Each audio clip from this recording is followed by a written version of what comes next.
in thy corn, and thy wine and thine oil, and I will send grass in thy fields for thy cattle. Thou mayest eat and be full. Deuteronomy 11:14, 15.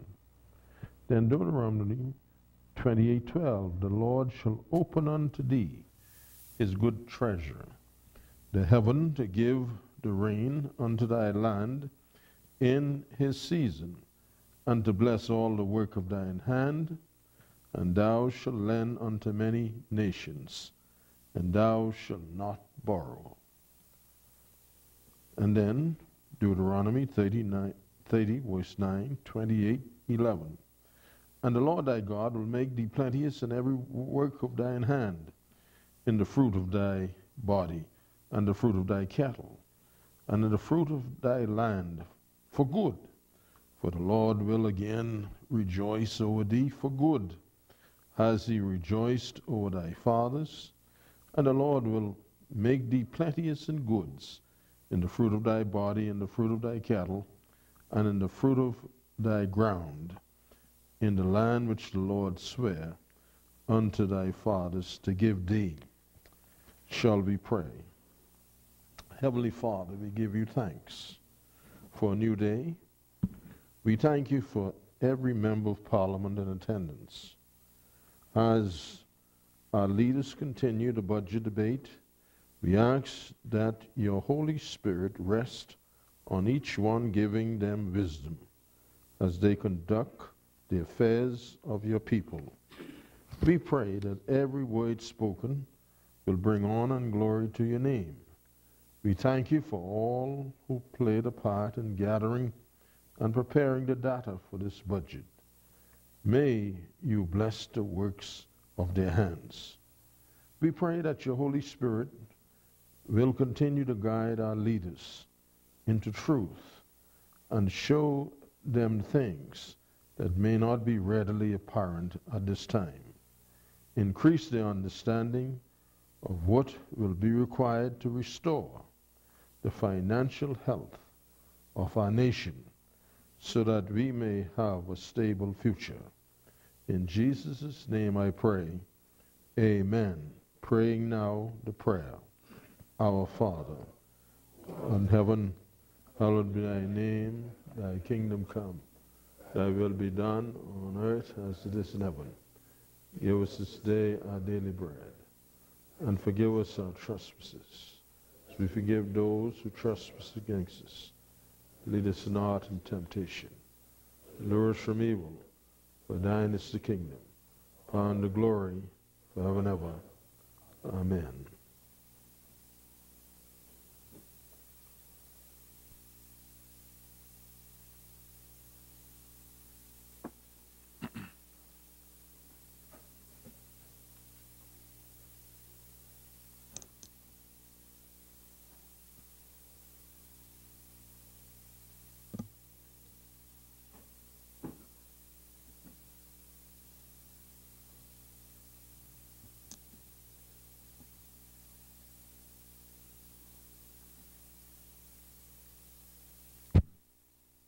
Honorable members, good morning.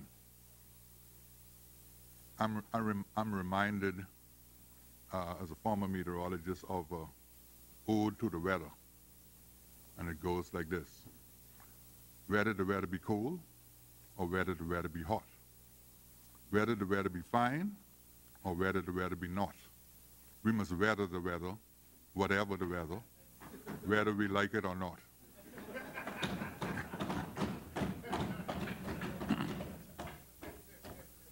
Honorable members, just before we proceed, it's just a matter that needs to be cleared up from last week. There was an issue last week with respect to a matter being placed on the record regarding the two young ladies from Eleuthera termination. As a consequence, I made a request of the clerk to discover the document that was tabled in that regard. The document appears to be a document that was downloaded from the Tribune's website.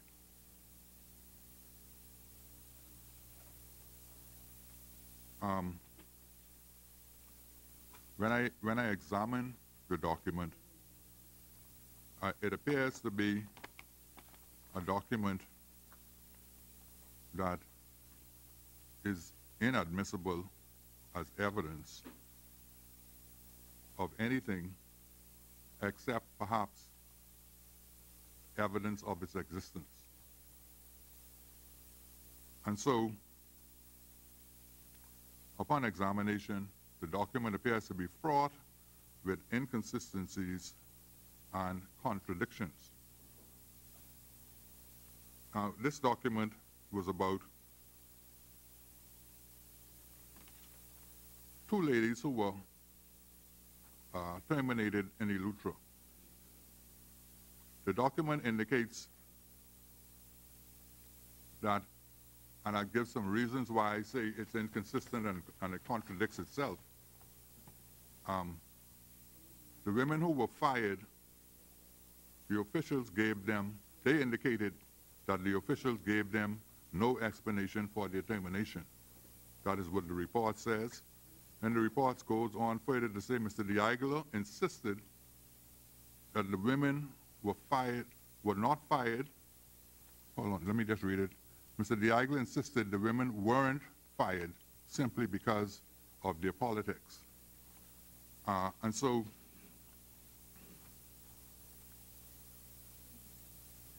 when we examine this document, in my estimation, this document does more violence to the argument that it substantiates the fact that the women were terminated for political reasons.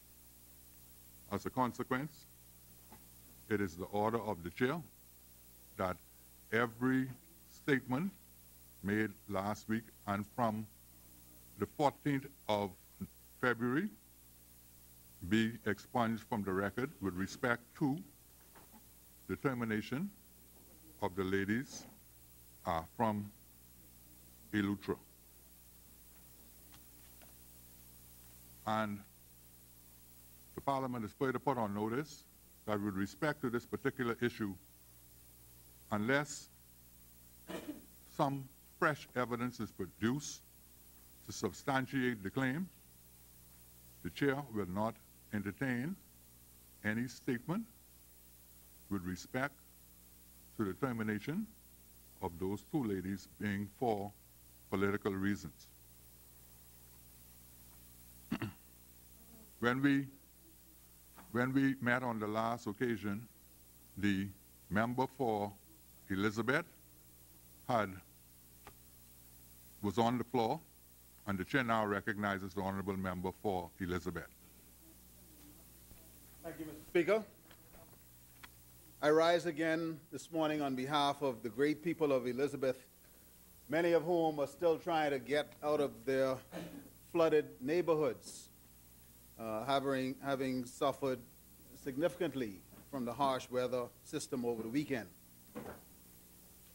Mr. Speaker, as I continue my contribution this morning, I would wish that all Bahamians can see the connection between responsible governance, appropriate decision-making, and their daily reality.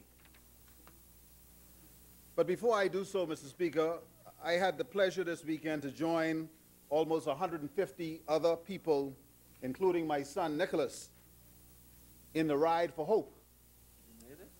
You know, Mr. Speaker, sometimes you get a little big eye.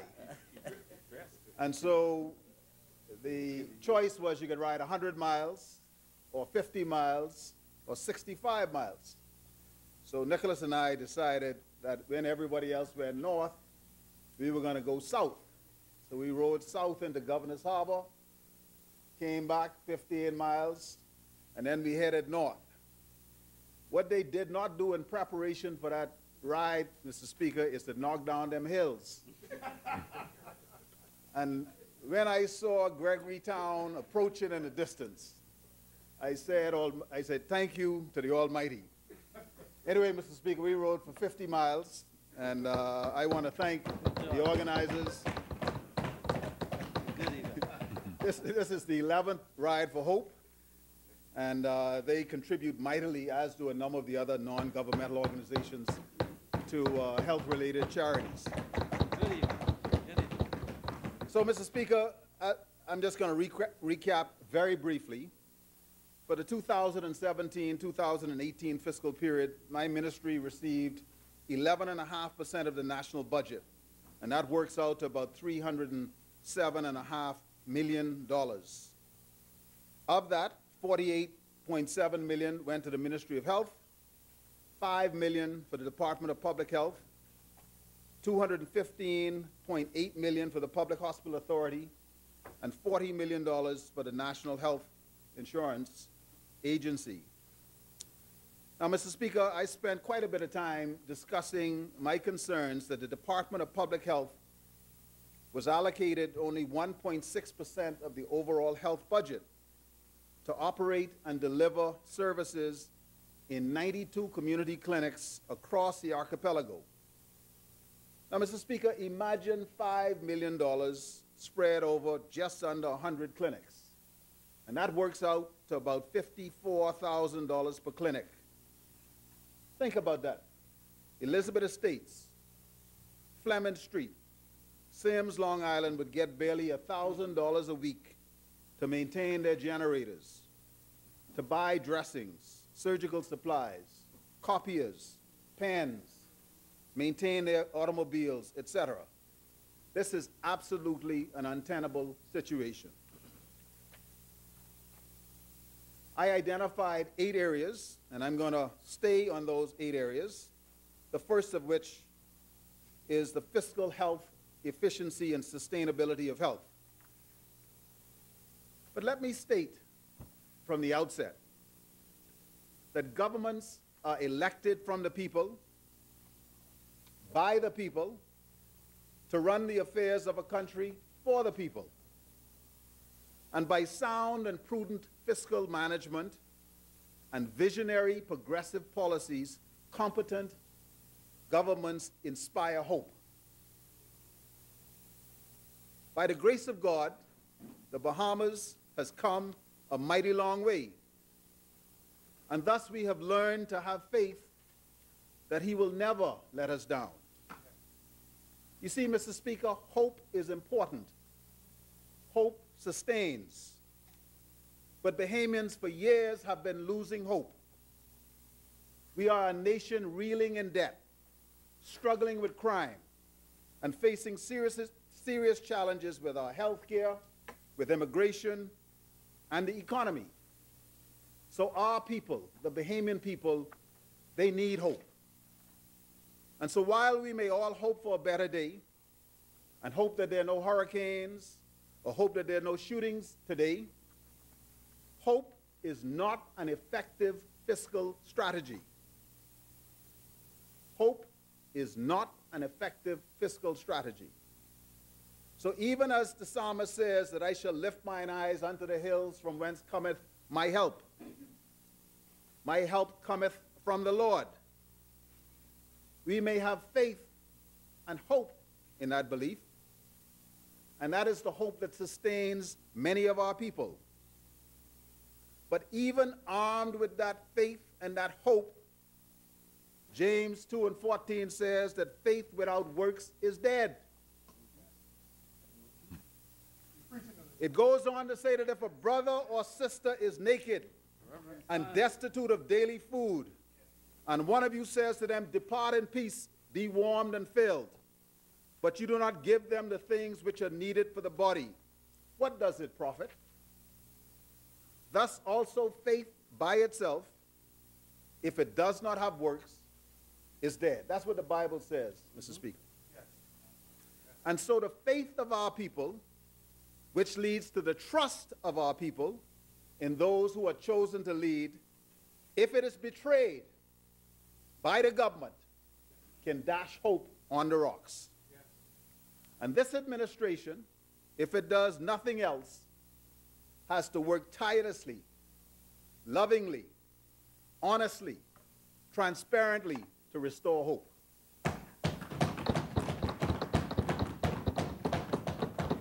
You see, Mr. Speaker, in the past, governments have collectively misled the public to believe many things.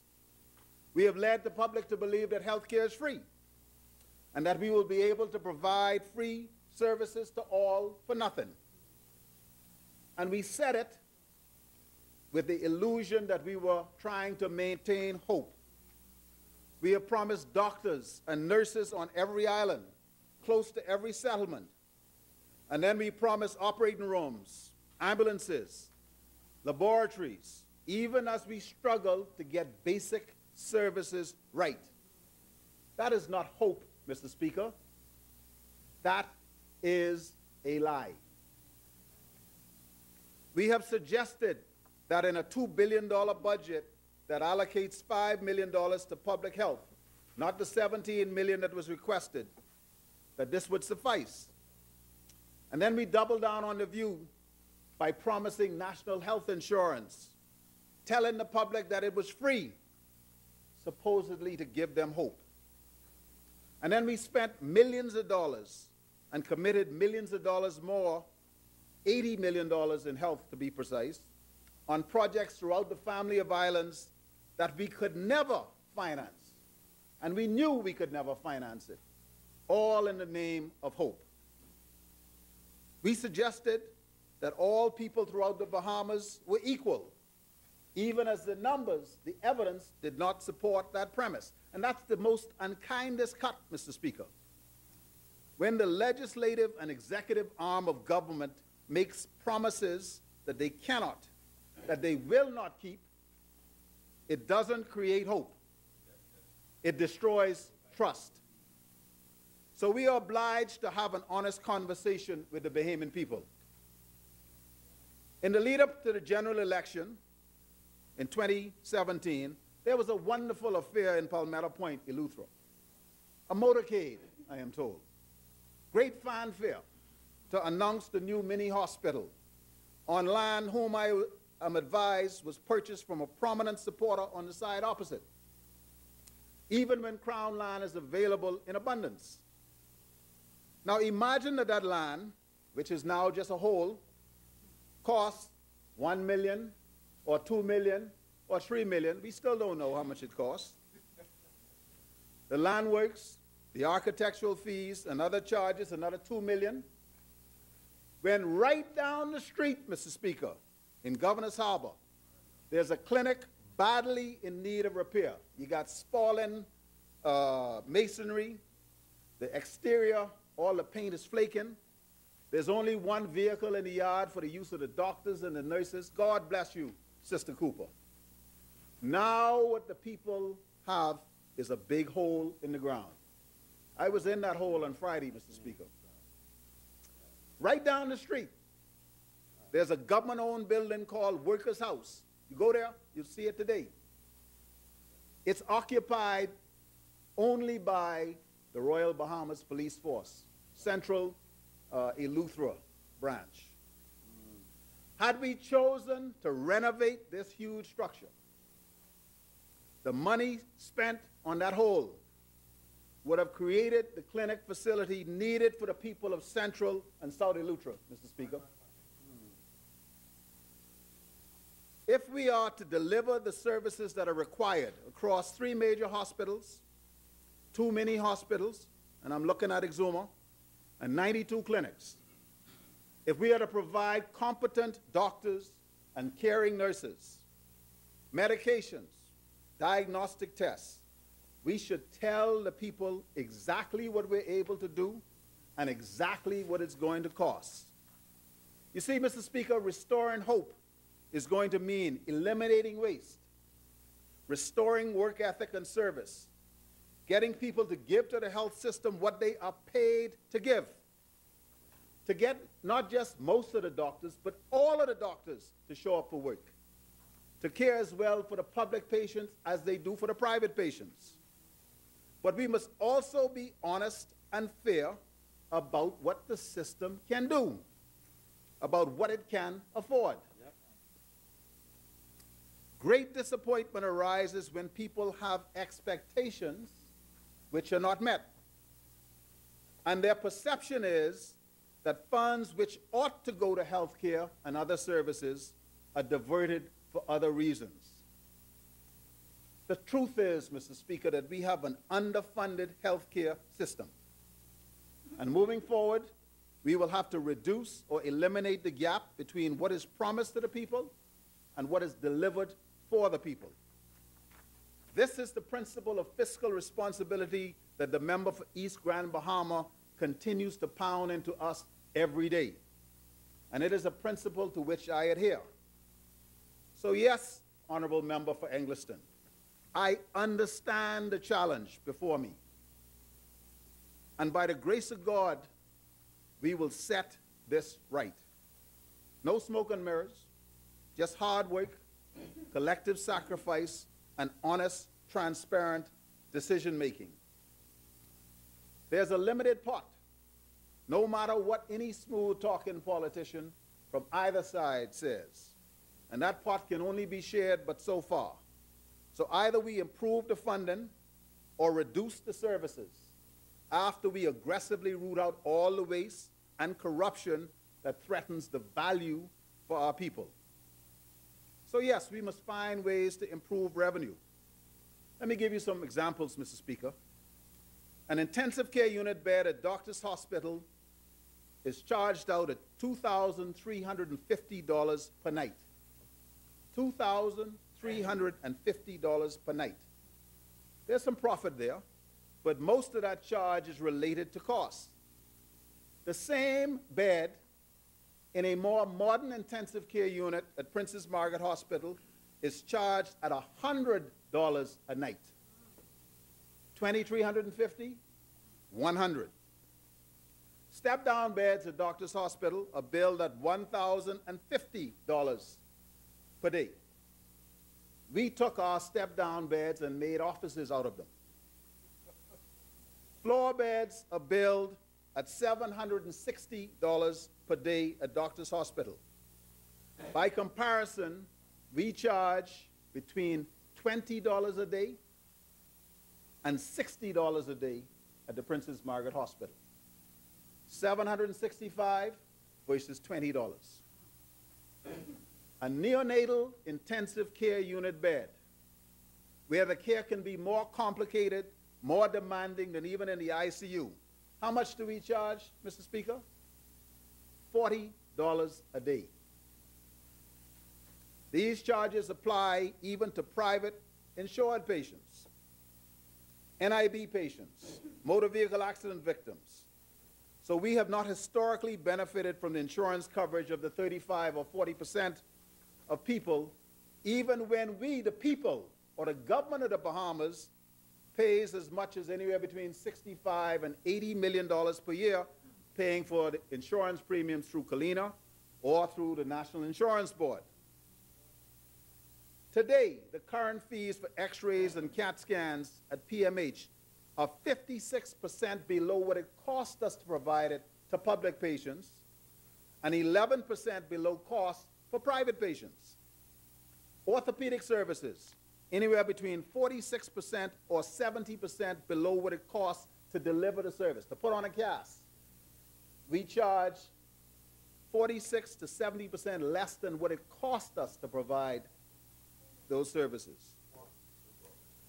For the 60,000 patients who visit the emergency room at Princess Margaret Hospital every year, I'm talking about gunshot wounds, stabbings, heart attacks, revenue to the public system is less than $5 per person. For the 60,000 patients that we see at Princess Margaret Hospital emergency room, collected revenue is less than $5 per person. Dialysis treatments, which may cost as much as $50,000 per year, actually generate revenue of less than 5% of the cost.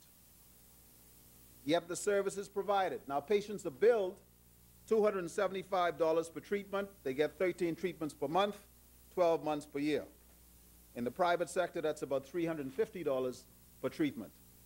That works out roughly to about $42,500 just for the dialysis treatments, and the surgical grafts and catheters, etc., add another $5,000 or $7,000. So I can assure the Bahamian public, Mr. Speaker, that we've been looking at all of the fees gazetted in the 1970s and which have not changed. Let me state categorically, we remain committed to the principle that people who cannot pay should not and will not be denied care. We remain committed to the principle that people who cannot pay should not and will not be denied care.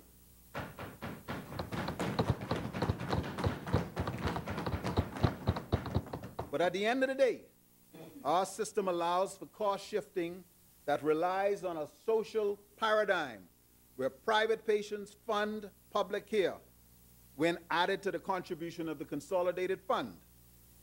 It is a godly principle, Mr. Speaker, that those who can pay should contribute to the care of those who cannot pay. So if we're going to provide services, we have to increase revenue, decrease costs yet by prevention and wellness strategies, but there will have to be revenue to pay for safe care, to have nurses, doctors, and other personnel to deliver care on the ground and to evacuate either by ground or air ambulance services in times of need. But again, we have to engage in an honest, open, transparent conversation. I always say that people prefer a simple lie to a complex truth.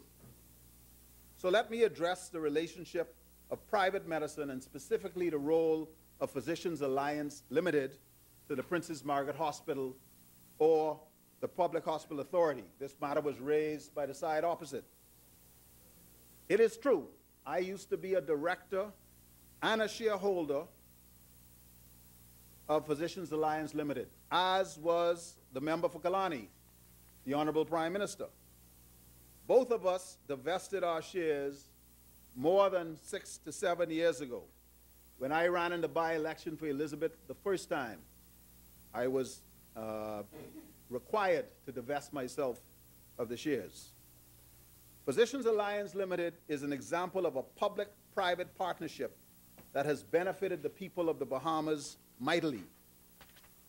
To the $307.6 million spent in health, the public contributes annually an additional amount of roughly $10 million, and more than 40% of that comes from Physicians Alliance Limited. Now, moving forward, we have to modernize the relationship with Physicians Alliance Limited. There needs to be new participation. There needs to be more transparency. But moving forward, we will have to restore hope for our people through honesty and accountability. There will be no sweet-sounding pipe talk about pipe dreams that will never materialize. We won't dig holes in the ground and call it a hospital. We will not build $12 million a clinic, $12 million of clinics in Cat Island for 1,200 people, where we see only 1.5% of total patient visits per year.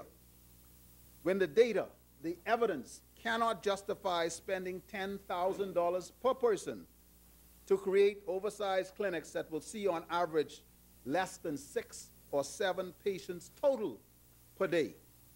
That's per clinic per day. That's based on annual visits of 4,800 total visits per year. How can we justify spending 240% of the total public health budget on 1.5% of the population, Mr. Speaker? Add that to Rumkey and San Salvador, and we're up to $15 million.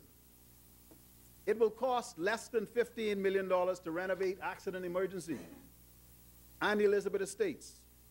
It will cost less than $15 million to create a new health facility in Eleuthera, to give the nurses a raise, to repair the Coconut Grove Clinic, St. Barnabas, to purchase new CAT scans in Grand Bahama, Pine Ridge, to fully renovate the Sims Clinic in Long Island.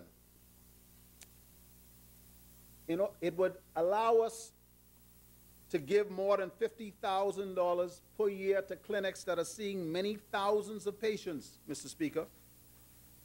You see, we have reviewed the unpaid bills left by the prior administration. Bills for drugs, for vaccines, bills related to dialysis and chemotherapy.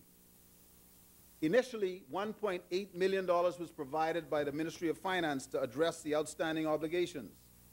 But we quickly ran into a problem with cash flow where Public Hospital Authority bills were unpaid, and it required us to use $10 million from the NHI budget of this year so that services for inpatient care would not be compromised. Speaking about NHI, I am happy to report that we have established a proper governance structure with a functioning board. There are now 23,000 recipients of the National Health Insurance Primary Care Plan. There's a chairman and a board and a new managing director. I would be remiss if I did not express disappointment at the magnitude of the challenges to right the legal convolutions left in place.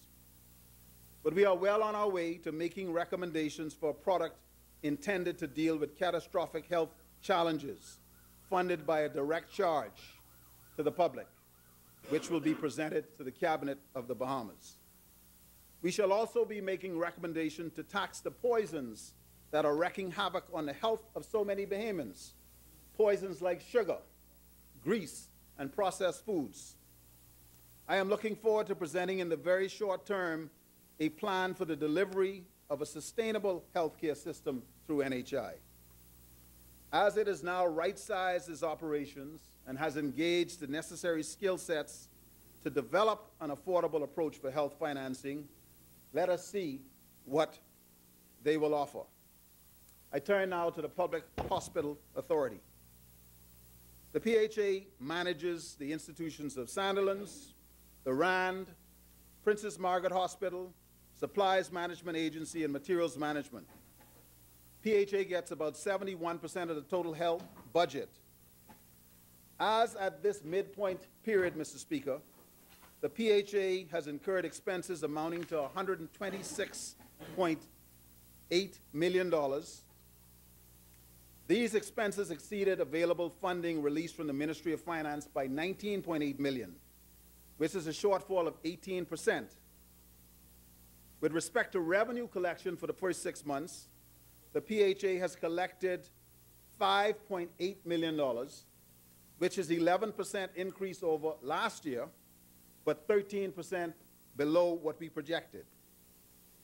After coming into office in May, I described the urgent financial situation at PHA where there was $16 million in unpaid bills for recurrent expenditure items. We also had capital expenditure commitments for the Department of Public Health and the Public Hospital Authority, which we now know to total $88.5 million. $88.5 million. In previous parliamentary proceedings, we would have debated some of the notable construction contracts in that amount. To address the significant inherited funding challenges, Mr. Speaker, for fiscal year 2017-2018, these capital projects are being reviewed, they're being reprioritized and rescoped to ensure that the public gets best use of limited financial resources. And we have identified $10 million in funding to salvage any of these projects which may still be viable. That's $10 million out of $88 million. It should be noted that due to budget shortfalls and increased utilization of public health care services, the PHA accumulated $11.7 million in outstanding bills for recurrent expenditure items this year. That includes $2.2 million for outsourced dialysis, $600,000 for referral of patients for radiation therapy, another $3 million for procurement of drugs, and $1.1 million for medical and surgical supplies. Each year, in recent memory, the Public Hospital Authority operating expenditure has averaged $27.3 million over the budget allocation. Each year, Mr. Speaker. And even though the authority continues to strengthen measures to enhance cost efficiencies, reduce wastage, and embrace all opportunities to enhance revenue collection, these efforts will best be achieved by enhancing of existing policies and developing new policies. As mentioned, we are reviewing the fees that have been gazetted since the 1950s, since the 1970s, but that's almost 50 years ago. So the fees must now better reflect the actual costs of delivery of health care to our people. When we look at infrastructure, we are faced with aged health facilities that were built, many of them in the 1980s. PMH was built in 1952. And we have experienced significant natural disasters. The current outstanding projected infrastructure costs for improvement on our existing community clinics approximates some $46.5 million. I am pleased to report that we managed to complete the West End Community Clinic, which was opened late last year.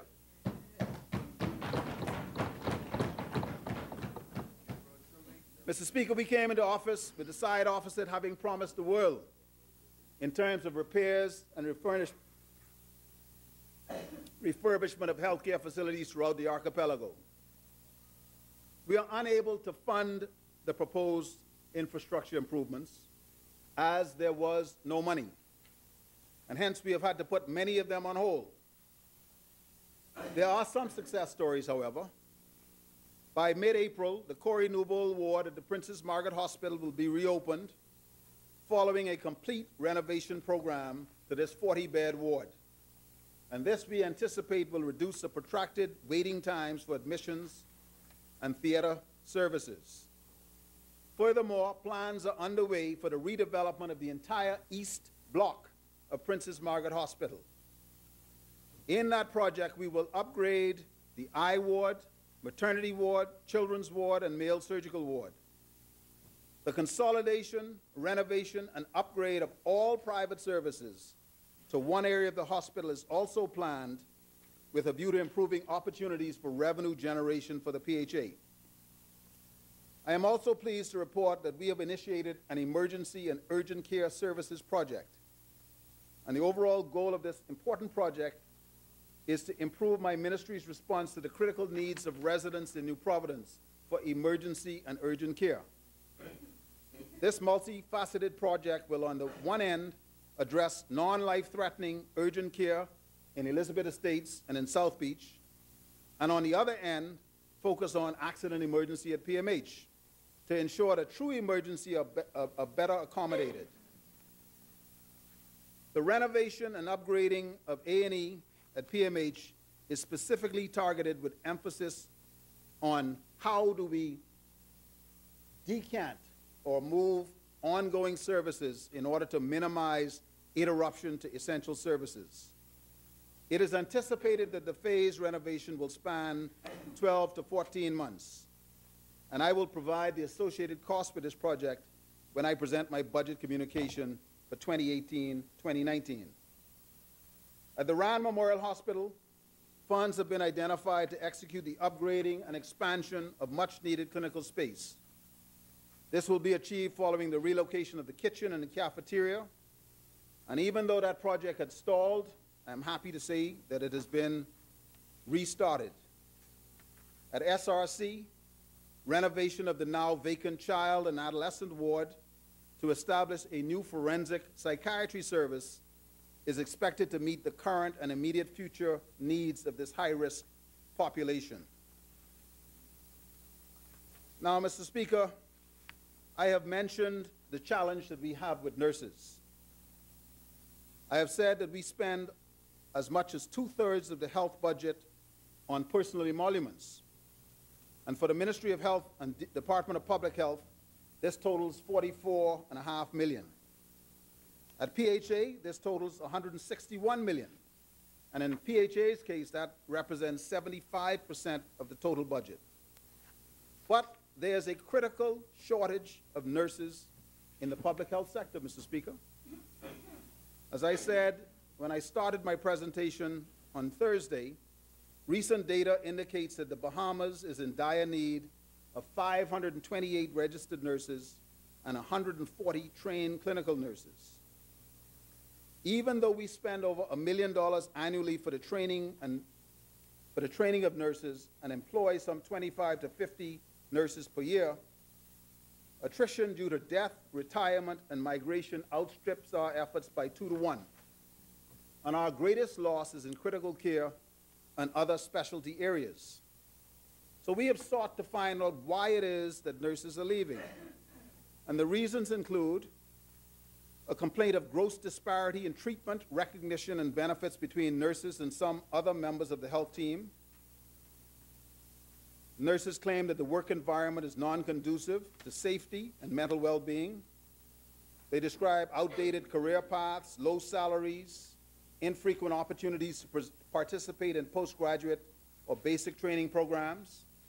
And so our strategies will be to augment emoluments within the parameters of the annual budget, to ensure adherence to safety in the workplace, to review the nurse's career path, and to establish a training policy to ensure that all nurses have access to at least one postgraduate training opportunity within the initial years of employment. Now, Mr. Speaker, there are a small but visible minority of underperforming or non-performing clinicians who do not provide the commitment or service to the people of the Bahamas for which they are paid. These individuals contribute mightily to the damaged morale of those that do. Some of these clinicians give as little as 5 hours per week or less to the health system, yet they complain about the $60,000 or so per year that they are paid. Our human resource management teams have not dealt with them effectively, and they have continued to take advantage of a failing human resource system. So let me advise them again, and the public, their time is up. Either shape up or ship out.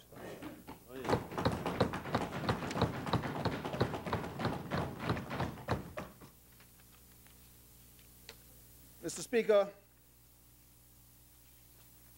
I'd like to spend a little bit of time on how do we change the paradigm. And the Ministry of Health, in conjunction with the Ministry of Labor, has embarked on a review of the National Bread Basket. The National Bread Basket was created in the 1970s. And the idea was that the belly full is a belly full. And so there are things on that bread basket which contribute to hypertension, which contribute to diabetes, which contribute to obesity. Mr. Speaker, it does not make sense for the government of the Bahamas to subsidize poisons, and I use that word advisedly, because sugar is often a poison. What we have sought to do now is to revise the National Bread Basket because there's a complaint that it is too expensive to eat healthy food. We have marched down the road of this project. We have engaged a number of the stakeholders, and fairly soon we should be able to present, I saw the initial cabinet paper today, a position paper to be presented to the public for wide consultation. Secondly, Mr. Speaker, we believe that treat is not the way to go, that prevention and wellness strategies are the most efficient way of reducing the entire or overall cost of health care. And so we are now receiving recommendations, proposals for wellness programs, for fitness programs, for nutritional programs, which will be incorporated into our 2018-2019 budget. Mr. Speaker, as I conclude, I've mentioned the disconnect between expectation and delivery. I've mentioned the concern that what we have done historically in the name of hope has violated trust. And moving forward now, particularly in an area of healthcare, as a people, no matter what political affiliation, we need to decide on an effective national strategy We need to define a national budget. We need to define national goals. And I believe that we need to work together to restore hope for the Bahamian people. I thank you for the opportunity to speak on behalf of the people of Elizabeth. Thank you, Mr. Speaker.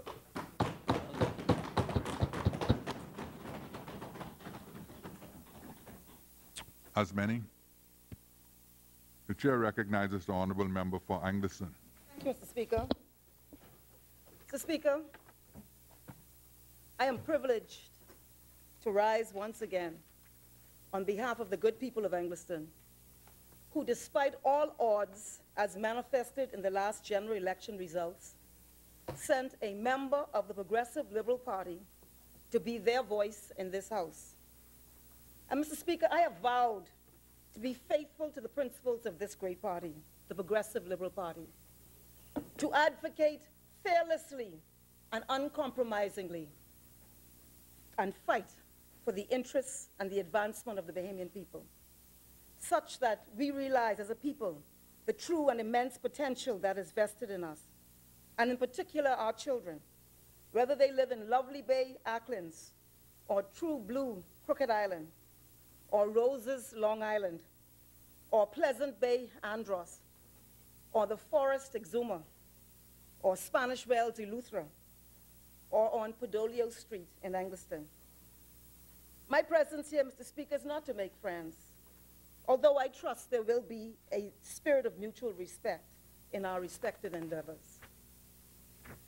And I have vowed that I will insist upon a society to be built upon sustained fairness and equity for all of our people, and achieved in particular through the vehicle of education, by stimulating creative and independent thought in our children, by providing liberal access to a premier health care system which not only treats illness, but which aggressively promotes, not part of a program, which organically, progressively, and aggressively promotes healthiness by securing a timely and responsive, healthiness, and by securing a timely and responsive social safety net infrastructure to alleviate suffering and extreme want, and by provoking an overall vital atmosphere which awakens collectively the physical, spiritual, cultural, and intellectual talents of our people.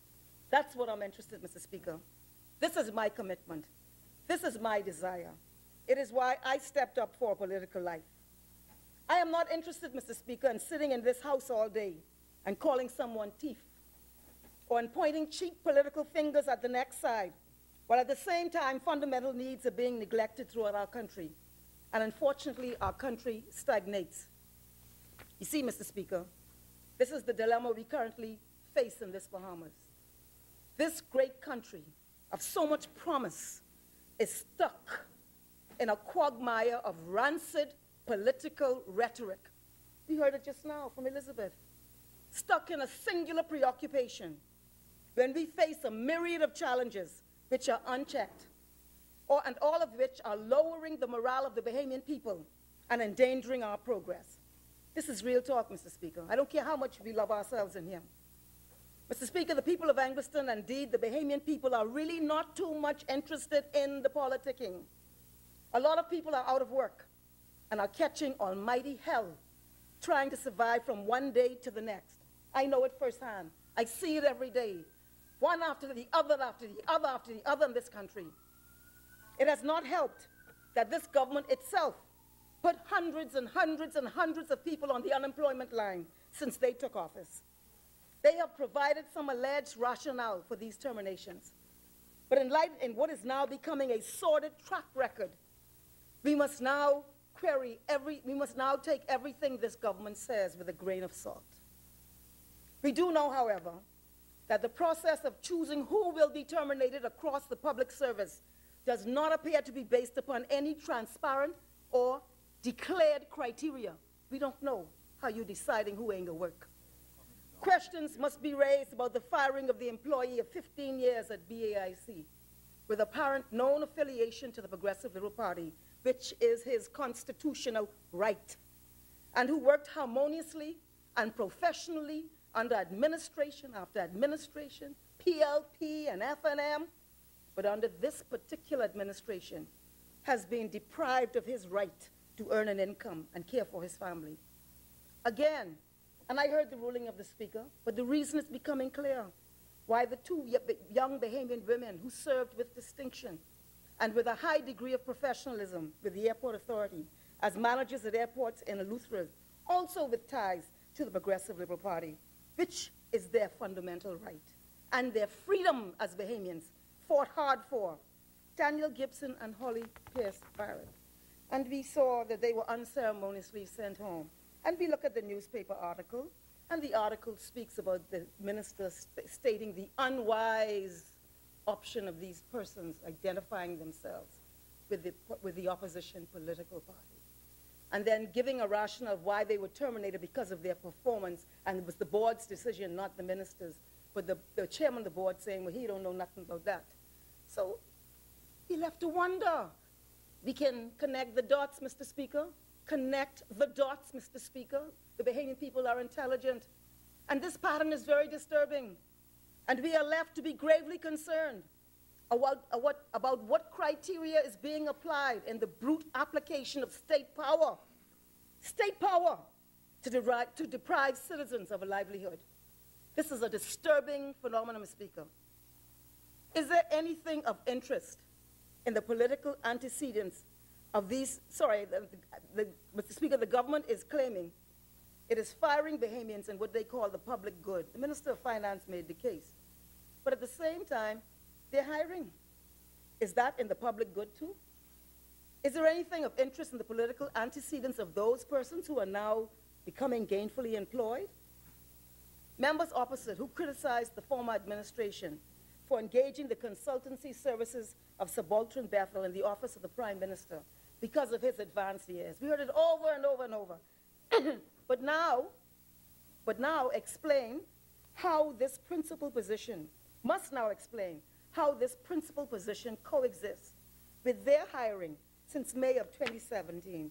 Not with one or two, but I believe several consultants of advanced years. You know who they are? 70-year-olds, maybe an 80-year-old, you know. But you told us subaltern, that was an abomination, but you do it multiple times. What happened to that solemn pledge to the Bahamian people that no person would be engaged under contractual terms in excess of $100,000? How do members opposite explain that since May 10th of last year, just a few months ago, you just made the pledge, and within minutes almost, you did precisely what you said you would not do? Was the member for Kalani as leader of the opposition, when the member of Kalani as leader of the opposition said he could not in principle, and he was so adamant, support a pay increase for MPs, was he serious? He looked serious. Because as soon as he took the helm of government, he declared his intention to increase salaries for MPs. Even the former chairman of the FNM could not be restrained when he accused this government of sending the message of me first, you last. Speaker, clearly consistency is lacking with this, unless it is consistency in displaying disingenuousness, consistently failing to reveal a progressive agenda, consistently contradictory, consistent in being untrustworthy, Speaker, consistently flip-flopping. This consistency, this is the only consistency we're seeing right now, in the inconsistencies, is fostering a growing lack of confidence in and loss of credibility for this government, even after only a few months in office. None of this would have mattered that much, truly, I don't think so, politically, if the people could feel that this administration had any sort of concrete agenda that would advance the interests of the Bahamian people. But to date, there is no evidence of this, Mr. Speaker. We are seeing that this is a government of straw, unsubstantive, grossly hypocritical, so consistently hypocritical that it's almost unbelievable, Mr. Speaker. In opposition, led by the member for Kalani, they attacked and criticized virtually everything. They virulently opposed the implementation of value-added tax, calling the tax at that time one of the worst forms of taxation, regressive.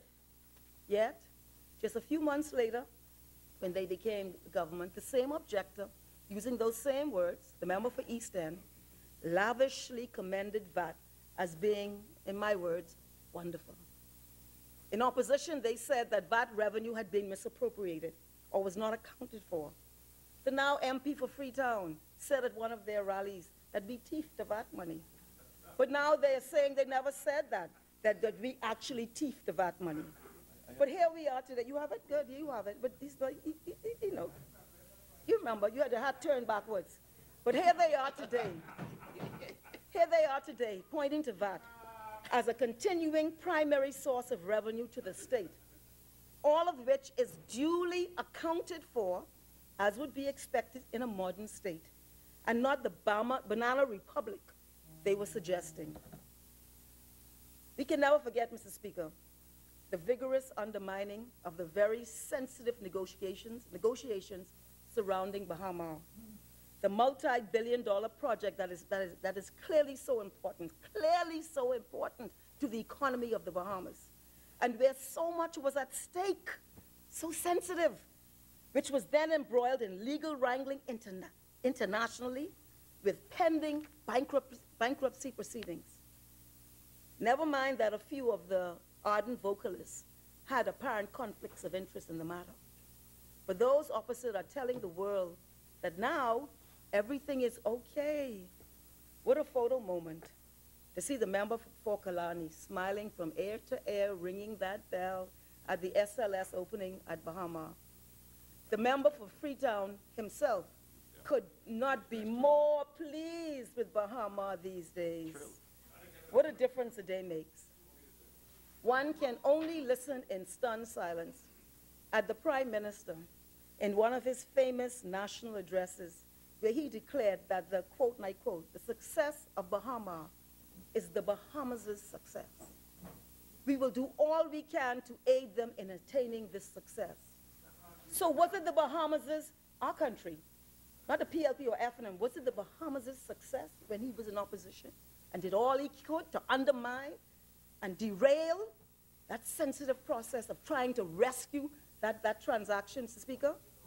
It is of note that the member for Killarney previously severely criticized and chastised the former Prime Minister for not firing the MP for Bamboo Town over the letter of intent saga. He said the Prime Minister was hopeless, the then Prime Minister, because he ain't fired the member for Bamboo Town. He said, you know, if that was him, he'd have dealt with that a long time ago. But since May 10th, he saw fit not only not to fire, to promote him to leader of government business in this House. We are quickly learning that much of what we are being fed in these national addresses cannot be taken to the bank, Speaker. Last year, in one such national address, the Prime Minister claimed that the government was involved in negotiations with the owners of the Grand Lucayan and Grand Bahama for a joint ownership partnership with a number of investors. That's what he told the Bahamian people. He said that the government, had identified a number of travel and hospitality companies that would bring quality brands to Grand Bahama, but also much-needed air transportation. He claimed that the government would, quote, resuscitate and, quote, grow business, and thereafter sell the government's equity to investors. He claimed that renovations at the resort would begin within a month, and that the facility would be open and ready for business for the winter season. Well, Mr. Speaker, the winter season has come and gone, and the hotel building remains idle. But they had so much things to say about Grand Bahama. Now, all we hear is silence. Not even an explanation about that. What happened with that big idea? But then again, Mr. Speaker, there have been so many grandiose promises, some of which I feel will go the way of all flesh. There was the promise of free tuition and board to every student throughout the country. Tuition and board for every student throughout the country. The promise of removing VAT from breadbasket items. But we must remember that while these promises have been deferred, in the first budget. That budget gave tax breaks to the wealthiest groups in this country. And Mr. Speaker, you will recall questions raised about tax relief for businesses, which senior members of the FNM owned or have interest in, Mr. Speaker. One of the issues, vexing issues plaguing our country is the state of health care in this country. And now, it is a matter of grave concern for most Bahamians. And I'm coming right after the member for Elizabeth, and he did draw me into his debate. I thank you for that, Speaker. Mr. Speaker, as an aside, pardon me? Yes. As an aside, and interestingly, the member for Elizabeth, I don't know if you remember this, before being elected to this House, in one of his many TV interviews, described this member's ministerial performance as, in his words, incompetent. I thought him most unkind at the time, as I was trying very hard, and was of the view that much fundamental reform had been undertaken. We'd launched the modernization of the aviation sector, completed the automation of the road traffic department, initiated the redevelopment of Potter's Key Dock, finalized a first-time comprehensive review of the 1958 Road Traffic Act, first time ever, drafted legislation for a modern maritime sector, the complete fleet of legislation, oversaw the completion of phases 2 and 3 of Lyndon Pindling International Airport, marshaled the redevelopment of the San Salvador Airport, procured a new runway for Staniel Key and Mayaguana Airport, which saw the recommencement of Bahamas Air flights for the first time in years, completion of the installation of emergency runway lighting systems on every government runway to eradicate using truck lights to light a runway, advanced to end stage the preliminary plans for the redevelopment of the North Eleuthera and Exuma airports, partnered for the redevelopment of the Bimini Airport, inclusive of, for the first time, facilitation of night flights. We were esteemed to drive the modernization and strengthening of capacity of the Department of Meteorology, including the acquisition of a network of Doppler radars along the archipelago for comprehensive coverage, now installed in Nassau and Abaco and continuing throughout the country, for acquiring state-of-the-art air traffic management systems and related technology and infrastructure. And when the Minister of Aviation for China was here and saw that the cutting-edge technology, he was amazed in this little country. And we were able to far advance the reform of the public transport sector, including a pilot project which, upon demitting office, was ready to roll out. And of course, something which I feel very proud about, and which the member for Freetown, I think, sought to underplay,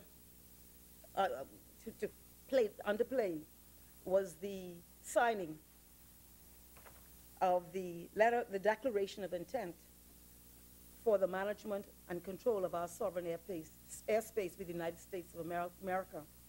And I have the draft here, but the agreement, for the first time, exempted Bahamian aircraft paying fees to the FAA to fly within our own airspace, which had been happening for decades. A cost to Bahamas Air, for example, in the numbers of millions and millions of dollars. That has now stopped. And then they further agreed, and I think the member, will, when he speaks, will speak about the advancement of the work, the significant work that we started, the platform that he will now move from. They agreed to support the government of the Bahamas to establish an expanded flight information region. So while our information region is this big, the anticipation is that it will be this big, and it will have revenue implications to the Bahamas. They also agreed to support the government of the Bahamas' development of a mechanism to collect air navigation fees in this expanded FIR, first time ever, a breakthrough that many thought, including the side opposite said, would never happen, Mr. Speaker. And finally, they agreed to identify and negotiate an appropriate bilateral instrument between the two states to provide the legal framework for the FAA to manage the airspace for a period of time to be mutually agreed. And we agreed that, Mr. Speaker, because the member will admit that we have to develop capacity. And it will take lots of money and will take some time. But in the meantime, we have made tremendous steps towards it. So when the member for Elizabeth said those things, I didn't think he was being fair. But here we now have the shoe on the other foot. And the member for Angliston wants to know what the member for Elizabeth is doing as Minister of Health. Because I heard his speech just now, but I want to know, what are you doing to address the dire circumstances in the country's healthcare sector? Because we know we not only have a shortage of beds, but we are experiencing a systemic crisis that goes beyond beds, of which I believe the minister is well aware. It's not easy now. That ain't easy. But on the issue of shortage of beds in the public health system, will the minister advise whether space is being utilized to create a private surgical ward under the management of Physicians Alliance? And will he advise what effect this will have on the already critical shortage of beds for public patients and essentially poor people? And will he advise further who are the beneficial owners of the shareholding in Physicians Alliance? I heard the member indicate that he divested, and the document's being laid in this Parliament. I'm doing a search for it now. But he's indicated that he has divested his interest, and I'm not accusing. But we would like, would wonder whether he would inform the House the nature of that divestment. Is it in the blind trust? Has it been sold? Has it been transferred to your children? We'd like to know the nature of that divestment. Speaker, we know that we have serious health challenges. We know we rank high on so many lists for so many diseases. We would need more than a chronic descriptions of the problems that we face. We demand a real plan of action leading to tangible solutions on an urgent basis. The member for Elizabeth must be careful that the very word that he used to describe my ministerial tenure does not come back and bite him in the posterior. He, like the other members, others in this government, will quickly learn that I heard he said hope leads to lack of trust and all this kind of thing, but I want to learn this one. You will quickly learn that political opportunism requires little skill and minimal aptitude. But the mandate to deliver in a tangible way to advance the Bahamian people requires substance, Mr. Speaker. Mr. Speaker, this government has proven to be grossly deficient, Speaker. Could you stop the clock, please? I'm sure the Speaker will protect me. Honourable Member. Thank you. Thank you. This government has proven to be grossly deficient and incompetent in the execution of these necessary objectives. On the economy, the chief spokesman, the member for East End, the Minister of Finance, has, in my view, failed to bring an objective analysis of what is happening in our economy. Indeed, he has engaged in much political rhetoric superimposed on the economic data. And the member for Exuma and Ragged Island would have highlighted some of this already.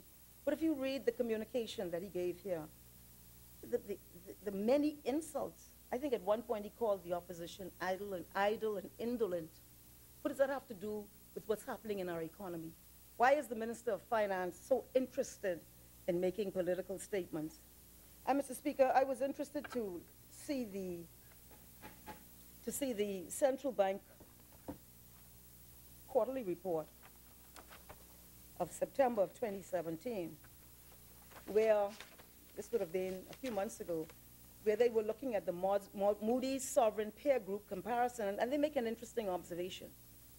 They say over the past 3 years, which would be in 2014 to 2017, the Bahamas has performed fairly well compared to other countries in its credit rating peer group, albeit amidst low growth. And the other countries in that peer group are Hungary, India, Indonesia, Kazakhstan, Romania, and South Africa. These are the countries, and they said compared to them, we've done fairly well. Now they do say for 2016, which was the year of the hurricane, Hurricane Matthew. Was it Joaquin or Matthew? Matthew. For 2016, which was the hurricane year, and it's on the heels of Joaquin also, compared to other countries in that peer group, the Bahamas maintained one of the lowest rates of inflation. However, it also showed the lowest growth rate and the third highest government debt to GDP ratio. But we can explain that because we suffered major hurricanes, and I'm going to come to that because I found an interesting article in the United States about the impact of devastating hurricanes on an economy. Only in the Bahamas, we have a minister of finance telling us, don't worry about that. I ain't going to do it. Them crooked politicians, Speaker. Speaker, over the past 3 years, Speaker, it is disappointing to see a minister of finance not give the full weight to the effect of catastrophic hurricanes and that they must have on an economy. For example, we've seen in Florida, millions of people, the United States, the effect that this has had. And I found an article, and I want to commend it. I'm not going to lay it, but I'm going to commend it to parliamentarians. It says, how natural disasters affect the U.S. GDP. It's an analysis by Ryan Sweet. And then they go further. They said that Harvey's, this is about Hurricane Harvey, the economic costs will not be accurately captured in the national statistics. But it's a fairly lengthy article, but it looks at how hurricanes affect countries, Speaker. And, you know, we had we've seen in this House and elsewhere the downplaying of the economic effects of Joaquin, one of the most powerful, I believe they even said it was the most powerful tropical cyclone ever on record, which dealt a full assault on the Bahamas. And Matthew, which impacted our population center in New Providence. Remember South Beach? And elsewhere, my area, Hannah Road, losses were great. Grand Bahama, West Grand Bahama, and North Andros, Mr. Speaker. But this government is telling us, you know, that ain't really too much, that ain't too important, Speaker. Speaker, but ironically though, when they are being put to the test, they have yet to adequately respond to the devastation in Ragged Island caused by Irma, as pointed out by the MP last week. And you heard his plea for the people of Ragged Island, Mr. Speaker. When are you going to address the needs of those people? Because we saw the Prime Minister all over the region, you know, and I don't have a problem with that. But Ragged Island now, hey, the Lockharts, Monroes, Maycocks, Wilsons, who else? Pintards, all those great names. In our, the Curlings. I said Maycock. All these names, Mr. Speaker. Nothing happening in Ragged Island, but our Prime Minister is, I say, turned into almost a superstar these days. He's reaching out all over the region. He was in Dominica the other day. Then he was in Haiti, where he touted the agricultural trade with Haiti. And if you remember the famous banana speech, that's going to be famous, the banana speech. And we compare this to what is happening in Ragged Island, which is nothing, and what the reception, it is alleged, that farmers got at the office of the Prime Minister when it is reported that he was faster than Usain Bolt in ducking local farmers. Speaker. Found it? Okay. What year was this? Oh, it's 2006. 11. Sorry? I got it right here.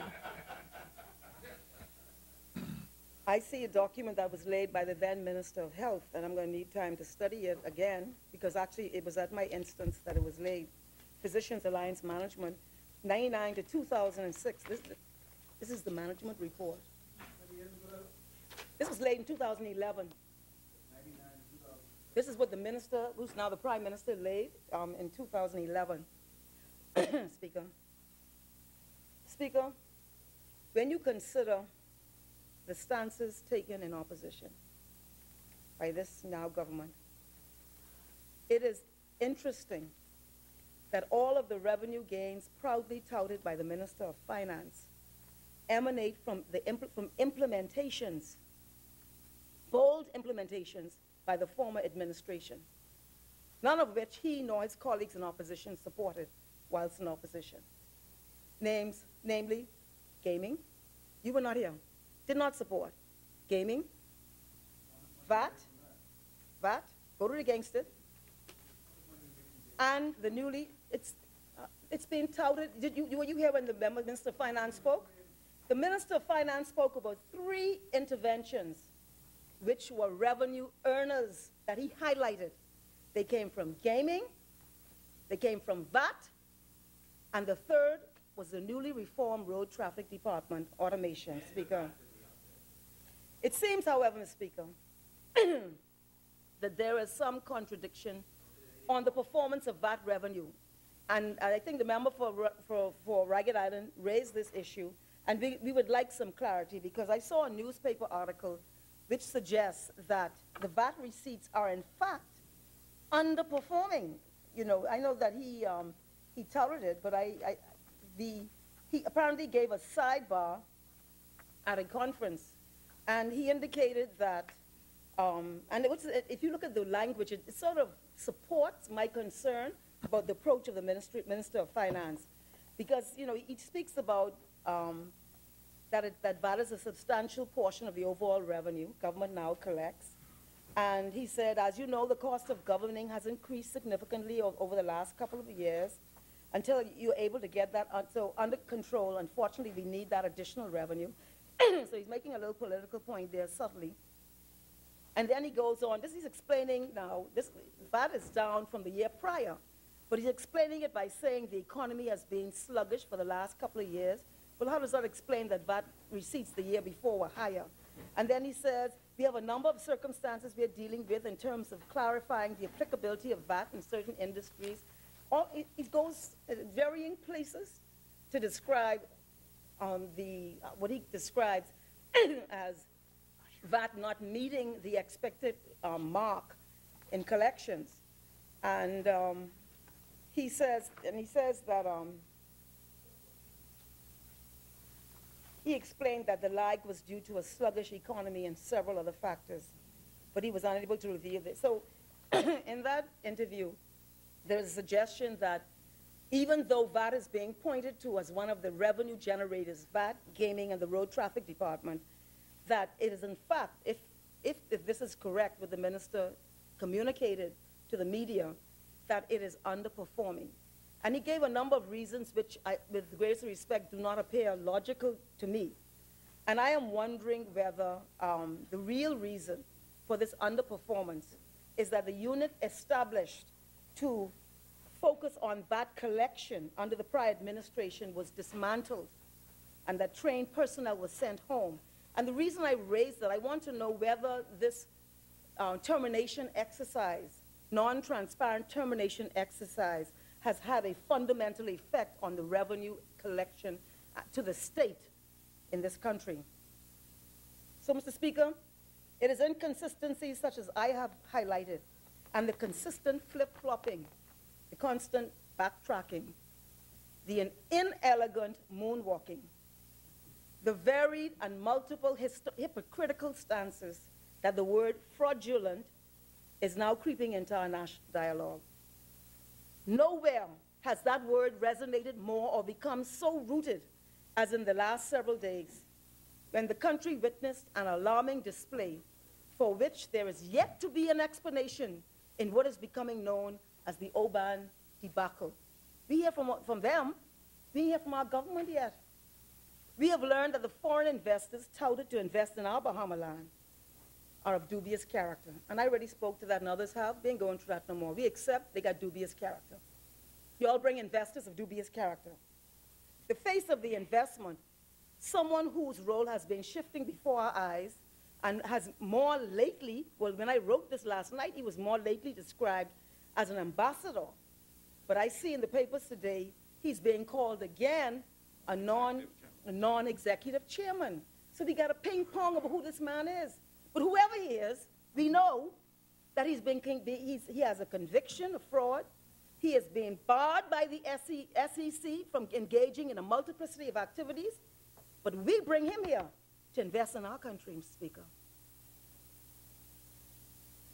The ambassador, or the non-resident chairman, or whatever he is, non-executive chairman, was seen on our national TV, seated next to our prime minister, purporting to execute a $5 billion heads of agreement. If this wasn't real, we'd be laughing our heads off right now. While signing someone else's name, not his own, he signed someone else's name. The same man who can't go do nothing in America. In their presence. In their presence. What? And anyway, Speaker. And he was apparently, we don't know because we ain't hear from the government yet, but we know he ain't signed his own name, Mr. Krieger. He was signing the name of the president of the company, Mr. Donner, who's in the papers today, with some contorted explanation about why that he's telling us after the fact now that he authorized Mr. Krieger to sign and that he signed too, but he couldn't be here. But if you signed too, why was the agreement in here dated the 19th of February, the 19th of February? Because you say you couldn't be here on that date, but your agreement is dated that date. So, and it ain't witnessed by nobody. And the man you send here, who can't do certain things in America, sign your name, Speaker. And Speaker, Mr. Donner got issues himself which query his vetting in terms of character. And then I see there's another one, the engineer, and they say he was convicted for trading with Iran against the U.S. Where you'll find these people, Mr. Speaker? You actually got to do, this almost seems to be an effort to find such a collection, Mr. Speaker. This ain't no coincidence. This don't look like no coincidence, Speaker, unless you luck really bad, Mr. Speaker. But Speaker, as I said, the document laid in this House, said to be the heads of agreement, it's not the same document the country witnessed being executed in the formal ceremony where our Prime Minister was and the cabinet and touted as being the heads of agreement. The document laid in this House was apparently signed by someone else. I can't read the signature, but it's alleged to be Mr. Donner. But who knows?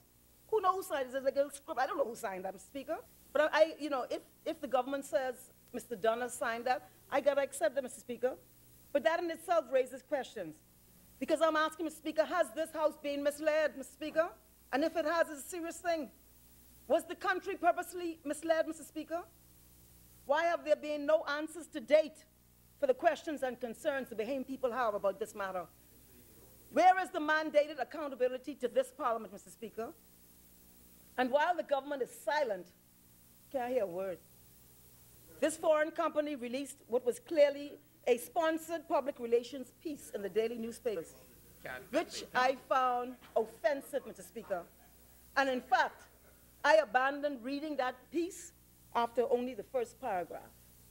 What an insulting piece of something the Oban company put out to the Bahamian people, Speaker.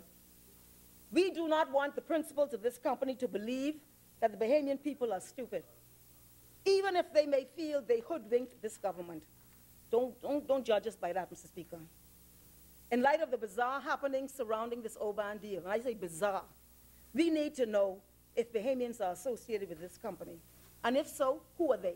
We're trying to understand what is motivating this strange, illogical, peculiar type of thing that's happened, Speaker.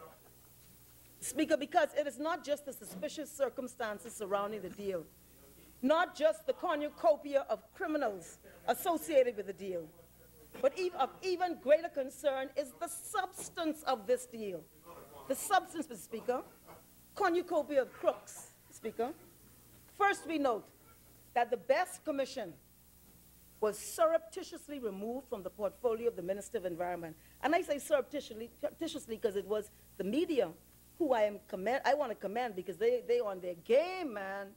They were able, I like that, they were able to see the gazetting of, in fact, the entire portfolio of the Minister of Environment. He was left portfolio-less. But we found out, though, and I think they corrected that afterwards, Mr. Speaker, we note that this was not an error. The best commission was surreptitiously removed. No announcement to the Bahamian people. Change of portfolio, no announcement. Was surreptitiously removed from the portfolio of the Minister of Environment and placed in the office of the Prime Minister. Therefore, it is at his feet, the member for Kalani, the Prime Minister, that we lay squarely the grotesque and unprecedented departure of standard provisions over the decades for the protection of our environment, Mr. Speaker. It is stunning to see that under this deal, the developer may simply abandon the project if it does not wish to take steps which are commercially reasonable. So even if it's commercially reasonable, they ain't got to do it. They can say, man, see you later. That's what this agreement allows them to do. I've never seen this, Mr. Speaker. And then they go further and they said that the government, they could walk away, but we can't walk away.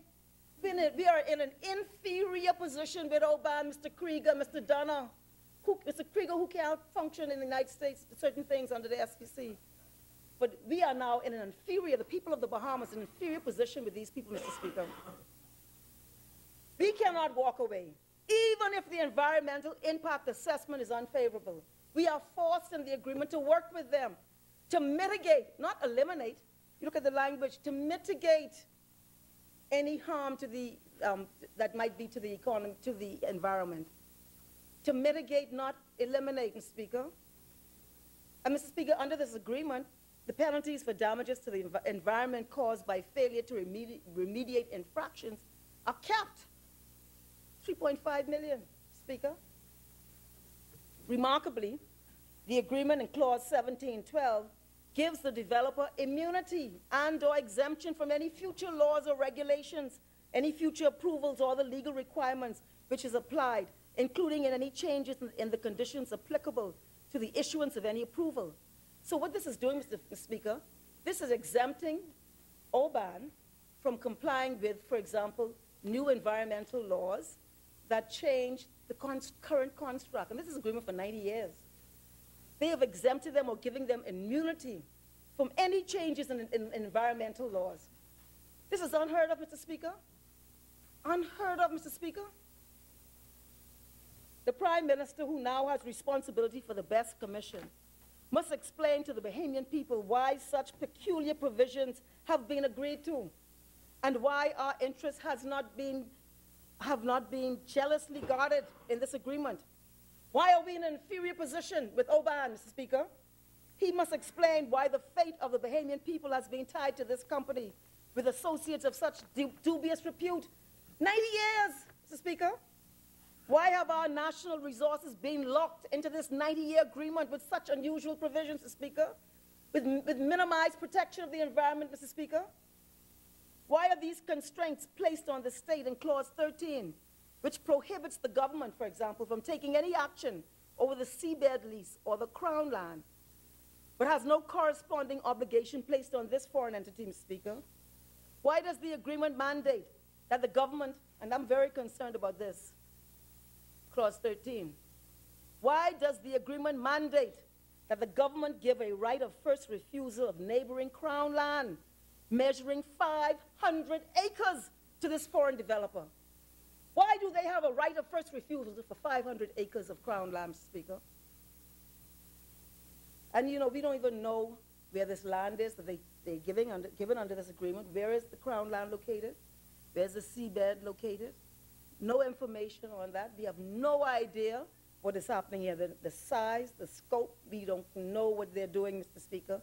But we do know in this agreement there's a right of first refusal for an additional 500 acres neighboring the land in question, Mr. Speaker.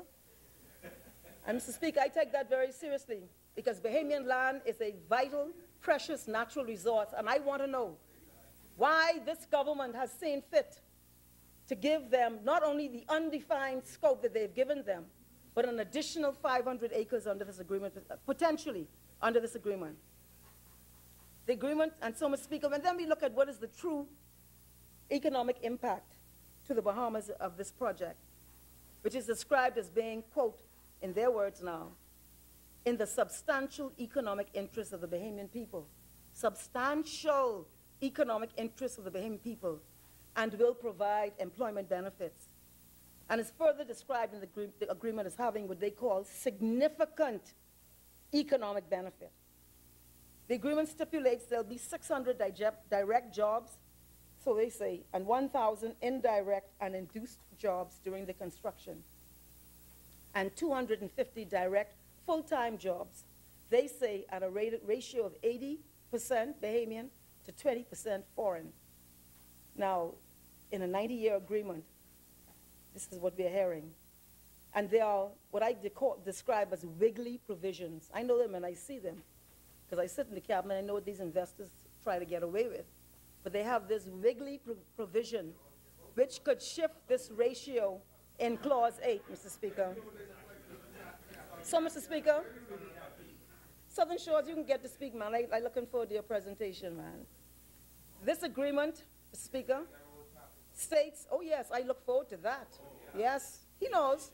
He knows the difference. And if I have time, I will get to it. I was going to save it for the substantive. If I have time, I will get to it.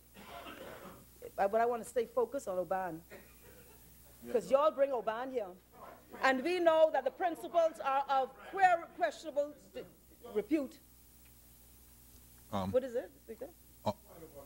Point of order. What is it? Let me see what this one Mr. Speaker. Can you state the infringement? But just to raise the point of, I think, a needed correction. Yeah, point of order, or point of clarification. This question about us bringing Oban here is incorrect. That is incorrect, Mr. Speaker. Misleading. That is incorrect. This is an investor that the government of the Bahamas met here.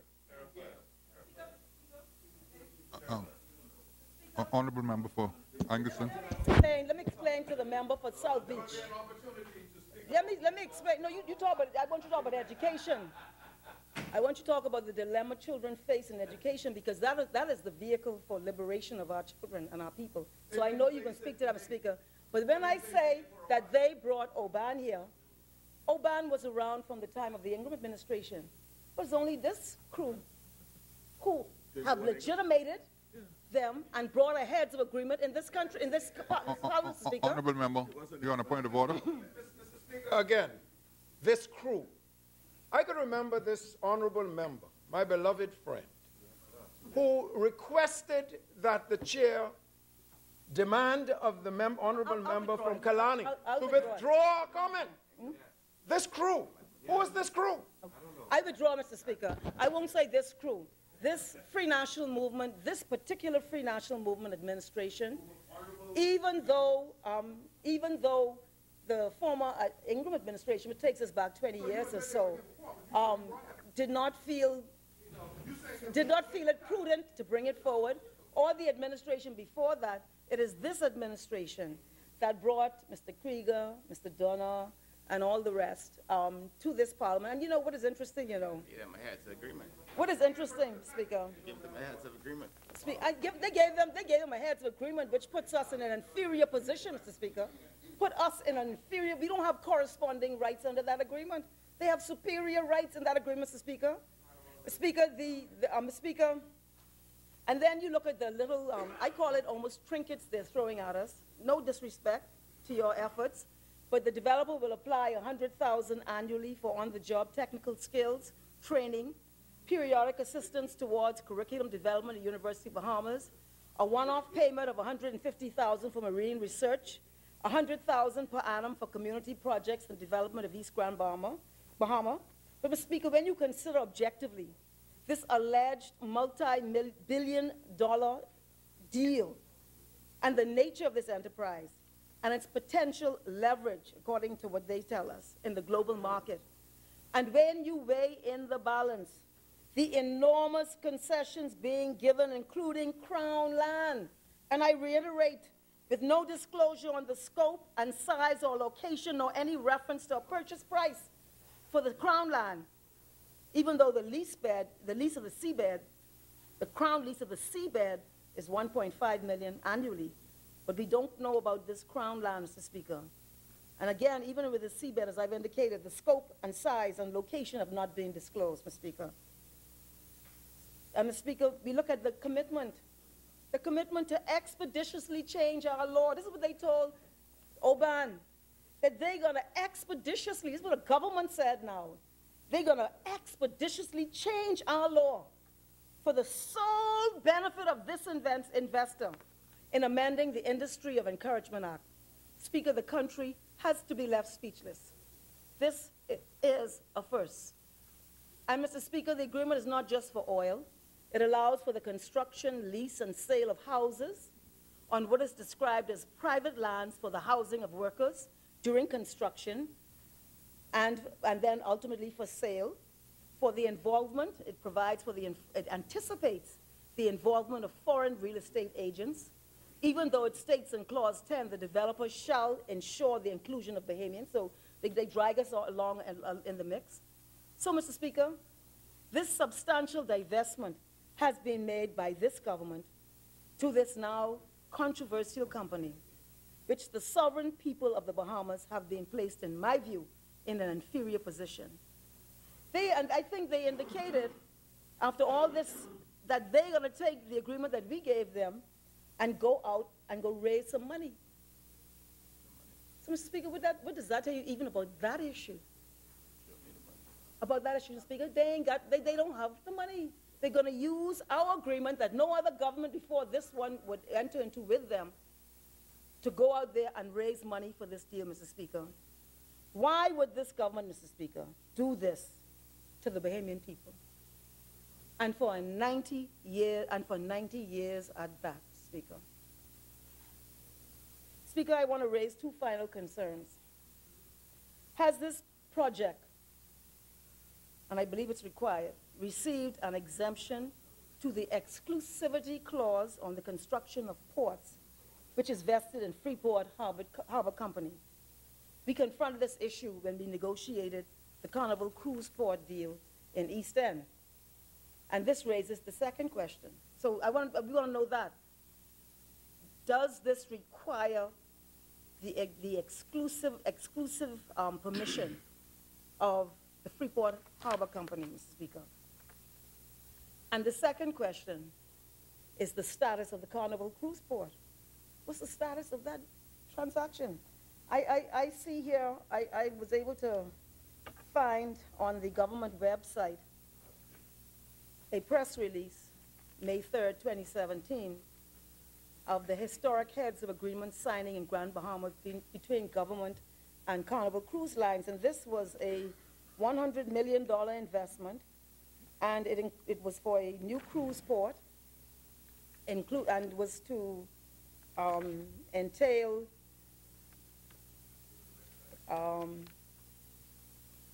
multiple projects, inclusive of construction of the channel docks, water taxi, workboat piers, berthing platforms, seawalls, turning basin. It was to have a 20-bed hotel, an 18-hole miniature golf course, restaurants, food and beverage pavilions, shops, nightclubs, et cetera, et cetera, et cetera, et cetera. And I'm trying to figure out this agreement that was signed with Carnival, which is well known to us. I think if you look out the window, you see their ships out there right now. What has happened to this agreement, Mr. Speaker? And I remember even in negotiating this agreement with them in East Grand Bahama, there was a clause in there which prohibited the approval of this type of development, this oil facility, a large industrial oil refinery plant, within a designated range of the Carnival location. So we need to understand what is the status of this, and are we confronting a potential collision of vested interest in this matter, Mr. Speaker? And I'm inviting the government to have a look at that, because it is something to be considered, Mr. Speaker. Mr. Speaker, if this is the nature and quality of what the Bahamian people can expect from this government, all things considered thus far, and I've gone through the entire track record as best I could within the time frame allotted, then we have much to be concerned about over this 5-year term. Or, as one distinguished jurist lately expressed, if they last that long, Mr. Speaker. I end, Mr. Speaker, by expressing my grave concern that this duplicitous government has placed our beloved country in a quagmire of a web. Thank you, Mr. Speaker.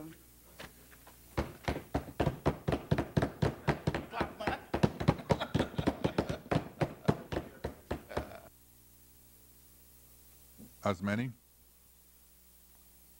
the chair recognizes the honourable member for Garden Hills. Mr. Speaker, I just sat down and listened to my friend, the Honourable Member for Angliston, and she began the presentation by saying the Bahamian people are tired of the politics. And then immediately, Mr. Speaker, immediately pivoted to how this government has fired and moved to the unemployment line hundreds of Bahamians. I was about to say that, Member, thank you so much. You know, I really thought that if the member wanted to be balanced, she would have admitted that minutes after the PLP in 2012 left Government House, and they went to their offices, minutes afterwards, nearly 100 Bahamians were fired. Same month, in May. Same month, Mr. Speaker, 100 persons were fired. Mr. Speaker, before the ink dry, a minister of the PLP fired his cousin, who was ill, who had distinguished himself as a contributor to the Bahamian society. And here's what he said. Here's what he said. He said, I fired him because he didn't support me. He did not vote for me. I got to take care of those persons who voted for me. His words. His words, Mr. Speaker. And I simply wonder where the member of Angliston was, and all those who were sitting opposite, saying not a word, not one word, no protest, no protest. When their colleague said, I'm going to fire these people because they support the F&M. Now, Mr. Speaker, on their way to Damascus, Mr. Speaker, it is... Remember, on a point of order? Yes, on point of order, Speaker. Yes, state the infringement, please. Yes, Mr. Speaker. I think that you have established the precedent that you can't make those kind of assertions without proving it. I sought to lay a newspaper article, and you scrutinized it line by line, and you said it didn't support it. The member has advanced nothing in this Parliament to... Yeah, well, mine was common knowledge, too. Common knowledge in Eleuthera. Mr. Speaker, the member has made assertions about someone he said they fired people because they were FNM, Speaker. And I'm asking the member to support it. No problem, you could prove it.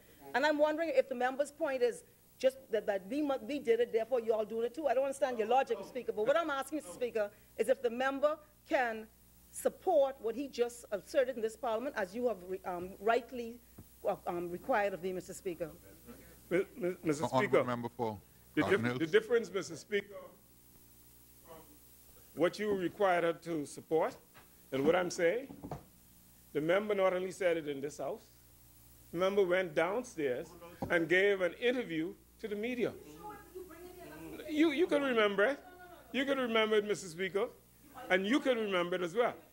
No, I'm not, because... Honourable member, For the benefit of the House, if you can make reference to the time so we could check the Hansard on record. Mr. Speaker, I'm prepared, Mr. Speaker, to cause this House and cause you to have time to investigate that statement. I am prepared to withdraw that statement until you have had time to investigate that statement. But the public knows, the public knows and the scores of persons who were fired in May 2012 who worked for the Urban Renewal Division, they too know. They too know that they were fired based on the statement made by the member. Point of order. I appreciate the member doing the honorable thing, but he can't come through the back door and try and do the same thing, Speaker. Get your evidence and support, Speaker. In the meantime, I'm asking the member not to make assertions that he cannot support in this House, Speaker. Honorable member. Support any statement I make in this House, I'm prepared to support. Just like the statement I made last time when I said that the PLP had employed 6,000 persons between December 2016 and May 2017, which I subsequently supported, and I amended that statement, Mr. Speaker, and I'm going to lay on and I'll quote from a document that I've already laid on the table of this House, where I thought I'd made a small mistake. I'm now prepared to, based on their report, prove that they didn't hire 6,000 between December and May, but they only hired 600 between 2012 and 2016, and by 2017, 9,000 persons were added to 9,000. Not 6, 9. Mr. Speaker, I'm also prepared today. Mr. Speaker, to respond to another statement made by the member for Angleton, which was there was no evidence that the FNM has a plan to move forward in this thing. And you know what I say, Mr. Speaker, to that? It's very simple. If you had 10 years in this place, 10 years to represent the Bahamian people, and you could not build one school? Not one? Not one school. Not one clinic? Not one clinic. Not one? Not one. You couldn't even open the clinics that we built for you. Couldn't even do that, Mr. Speaker, in 10 years? You have absolutely no right, Mr. Speaker. You have no right to say this government doesn't have a plan. No moral grounds. Because, no moral basis. because, Mr. Speaker, if you can't build a school to make sure that the welfare of the Bahamian people and the welfare of the Bahamian children are enhanced, and if you can't build a medical facility to make sure their health care is protected, Mr. Speaker, that is shameful. And later, Mr. Speaker, I'll speak to how our social security network, and I'm talking about national insurance, was totally compromised by the PLP. And I will also, Mr. Speaker, invitation, lay forth the plans that we are making in the Free National Movement. I would not only speak about their deficiencies and the chaos they left in the system, Mr. Speaker, but I will outline strategically the plans that we in the Free National Movement will advance on behalf of the Bahamian people. Mr. Speaker, the memo also talked about terminations at Inland Revenue.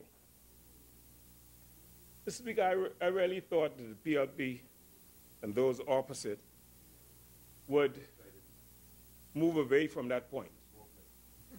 Because if I had done what they did, I would never speak about terminations in this place again. Imagine, Mr. Speaker, imagine what they did in Inland Revenue when they created that small revenue collections agency. 400 persons in Inland Revenue were given contracts for 6 months. That was the life expectation of the persons employed in Inland Revenue. 400 contracts. 400 people. Now, because the individuals' contracts expired during that period, and the government perhaps did not renew these contracts, they are now saying that this government fired. No. Fired. Terminated was the word you used. And terminated. And terminated. Mr. Speaker, imagine them now. Mr. Speaker, remember this. They had all the rights to give those persons, to make them PNP. Right. They had the right. They had the right to give them a yearly contract.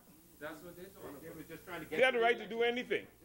They could have done what they did for the person at the Bridge Authority. They could have given them a contract where they could have said, if the government wanted to separate with you, the government have to give you 3 years' notice before they could act. They could have done that. But they chose, Mr. Speaker, to give them 6 months contract. And when those contracts expired, because some of them was perhaps not renewed, they now turn around and say the Free National Movement is insensitive. They fire these individuals.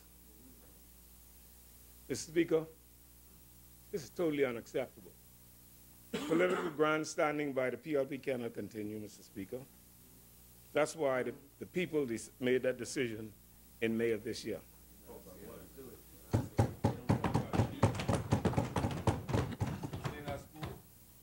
Mr. Speaker, I will speak today on behalf of the good residents of the Garden Hills constituency. They, like the other Bahamians, sent a clear message that they wanted a new, better, and transparent kind of leadership. Having endured 5 years of social decay and little or no economic growth, by embracing the platform of the Free National Movement to take the Bahamas from economic instability to economic sustainability, the people placed their vote of confidence in the leadership of the Prime Minister, the Honorable Hubert A. Minnis. Mr. Speaker, the proof is really in the pudding.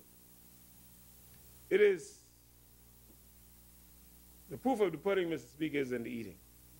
And the Ministry of Finance has already reported that they have experienced some economic growth from 2.2% projected, 2.2% in 2017 to a 2.7% projected for 2018.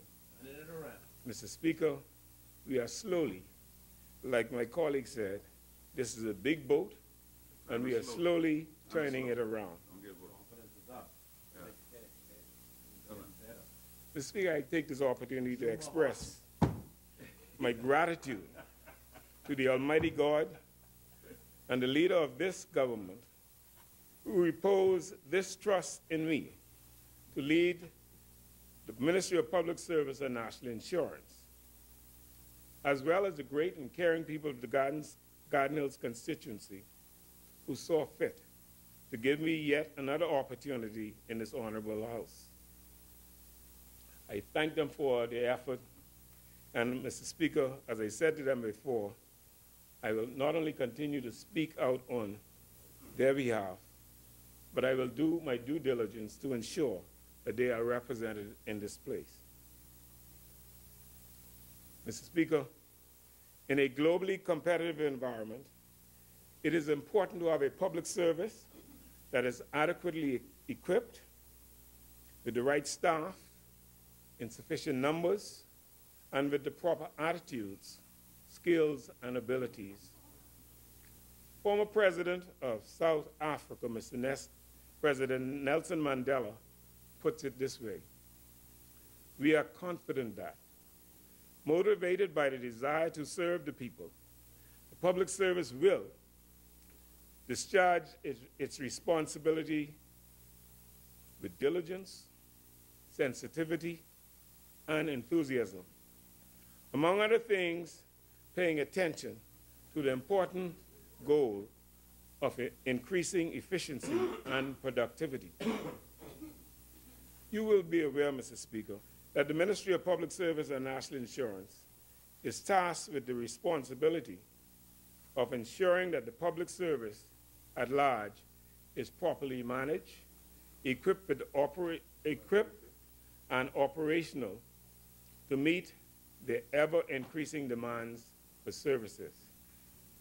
In addition to having these responsibilities, we also have responsibility for office accommodation for all ministries and departments in New Providence and Grand Bahama, inclusive of 96 property leases.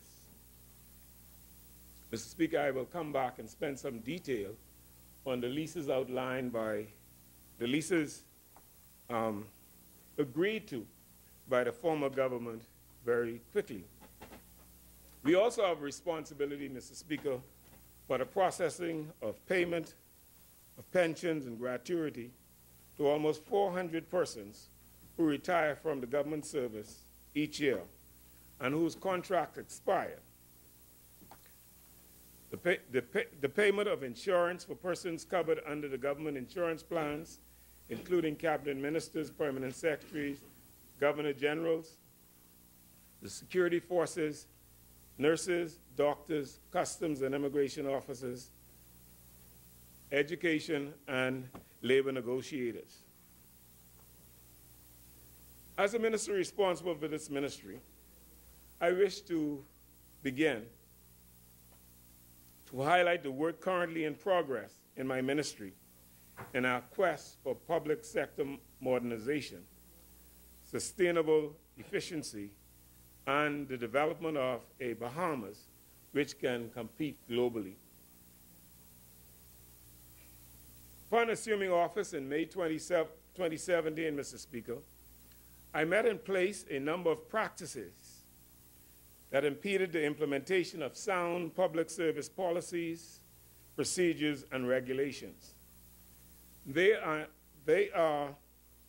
include, but are not limited to, extensive hiring on contracts, unpaid insurance premiums to Clean Insurance, totaling over $50 million, the promise given to several unions that their members were covered without any attempt by the government to advise the insurance company or to make a commitment to pay on their behalf.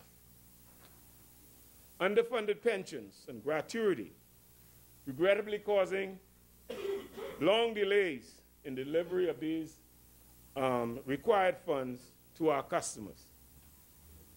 Committed and unpaid lease agreements. One vendor now claims that we owe him nearly $14 million, notwithstanding the fact that this building has never been occupied. It is not fixed, but that's where we find ourselves, Mr. Speaker. Unsigned union contracts, which directly points to the PLP government attempting to break up unions and bust all of the unions in the Commonwealth. Mr. Speaker, I pause right there for 1 second.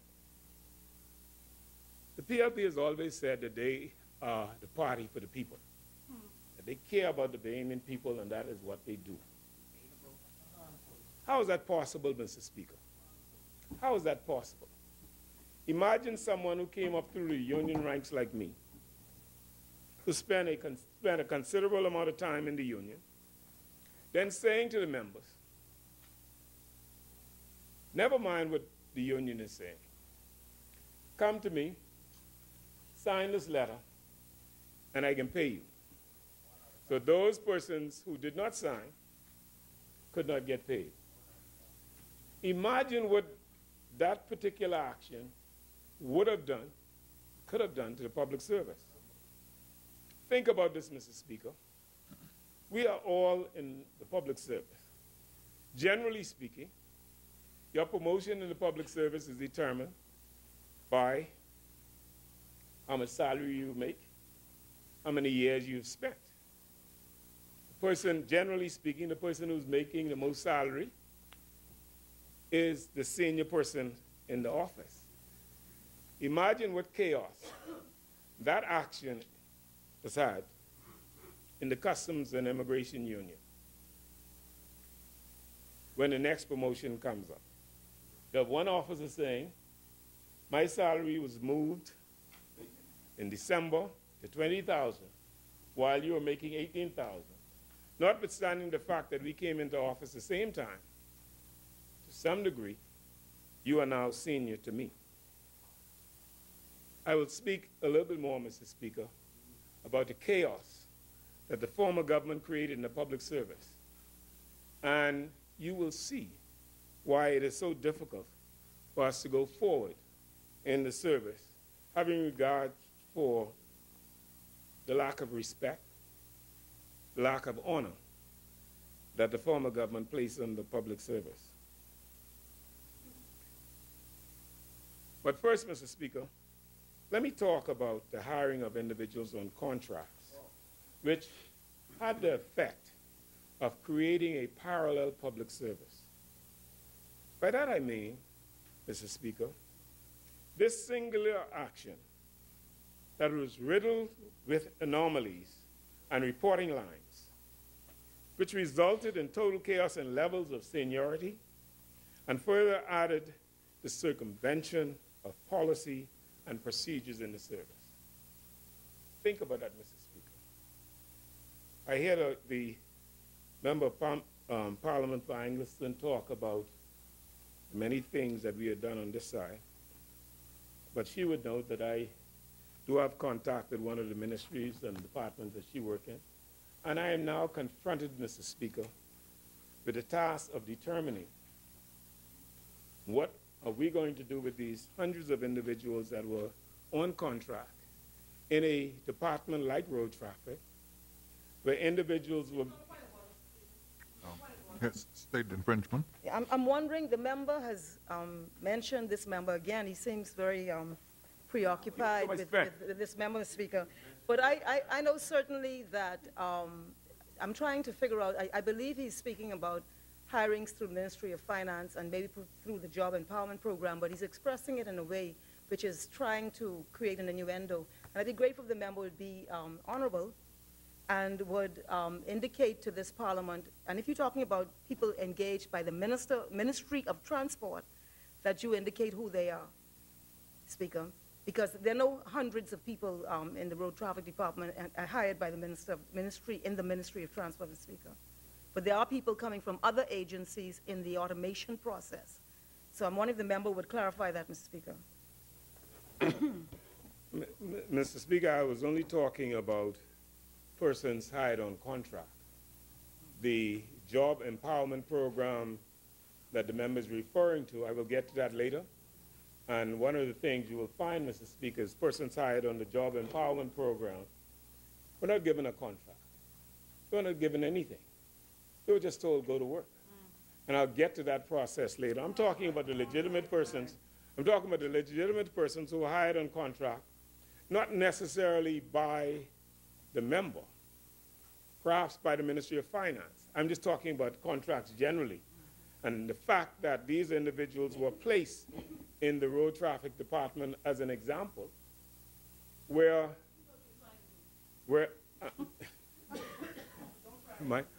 my good friend, I'll never do that to you, because I honor you and respect you for many things. And I know, generally speaking, that you don't roll like the rest of the BLPs. I could say that with assurance. That's why they don't want to. That's one of the reasons.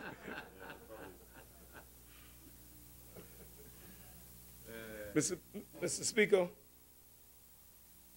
what is very clear to me now, Mr. Speaker, the hiring of contracts by the PLP was primarily driven as a means to stay in power. And this was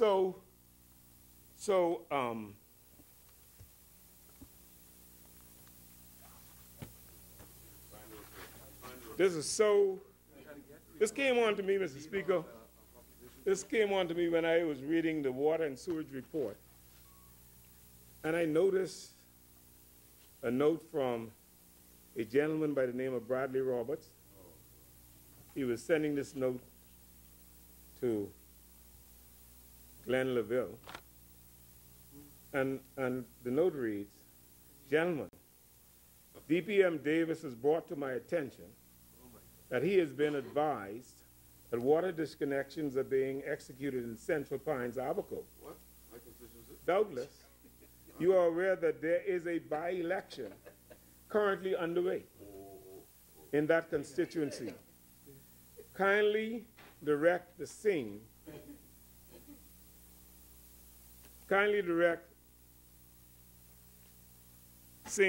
Be discontinued until after the election. And ensure all disconnections are reconnected." Mr. Speaker,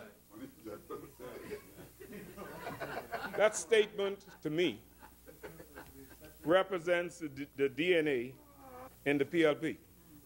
We will do everything that's possible. Oh, yeah. Never mind that you have an opportunity to collect the government's revenue, but leave that. Don't worry about that. Don't worry about that until we get elected. We get election first. Yeah. We've got to do this, Mr. Speaker, so that we could stay in power. Mr. Speaker, that was all. This statement could also be applied to how they handle contracts and the contracts of workers. And I will speak to how many contracts were issued by the government and to say, as I said, that scores of individuals were hired just before elections. They were given 3 months contract, April, May, and June. Others were given 6 months contract, January to June. Others were given an option to go to work. They ever paid? Mr. Speaker, the Ministry of Public Service has no difficulty with hiring on contracts. All we say is, when you hire on contract, without increasing the level of skills, accountability, and productivity in the Ministry of Public Service, you are further damaging the reputation of the public service. And again, Mr. Speaker, we are once again, as we did before, we are tasked to fix the situation. And fix it we will. My ministry, Mr. Speaker, has ascertained that there are nearly 70% of the contracts created within the last 5 years under the PLP were not processed through the Ministry of Public Service. Say that again? 70% of the persons that were placed on contracts were contracts that were issued outside of the public service. Mr. Speaker, this allowed ministers to act willy-nilly. They could do anything. They did not have to go through the public service to ensure that persons were properly contracted. Yes, state the infringement. Yes, Mr. Speaker. I believe the member, unwittingly, he's a veteran public servant, is misleading the Parliament because, Speaker, as far as I'm aware, every ministry and every minister has a permanent secretary. And so for the, you know, I don't know when he says outside the public service because every ministry is within the public service. He may mean outside of the Ministry of Public Service.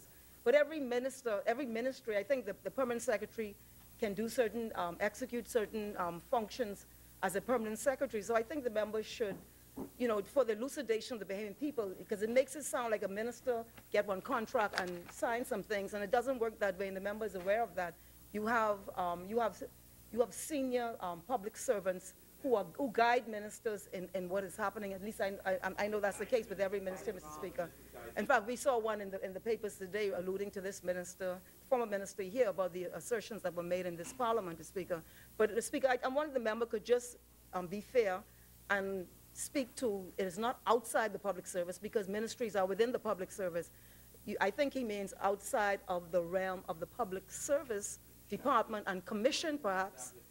You know, and Speaker, I'm wondering if the member would be so kind to lay documents in support of some of these assertions that he's making also. Not that I doubt him, Mr. Speaker, but I just feel that we should have some support for these assertions about 70% being outside of the public service, et cetera, Mr. Speaker. Mr. Speaker, the former minister knows fully well that persons can be hired inside the public service and outside the public service. But more importantly, Mr. Speaker, the Ministry of Public Service is a statutory body in the government that is responsible for hiring. And so if anyone is hired outside of the Ministry of Public Service,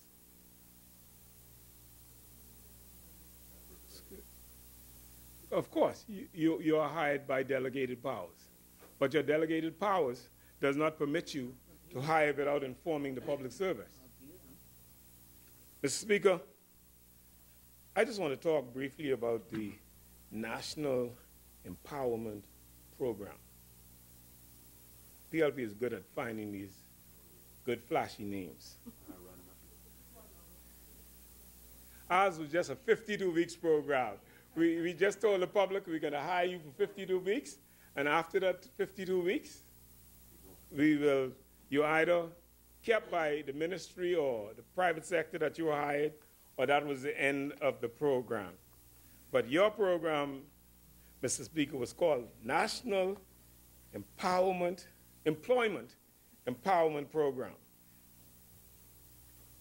Mr. Speaker, in addition to the regular workers who were hired on contract, the PLP hired 1,700 workers. And these workers were dispersed throughout the public service under the guise of a program.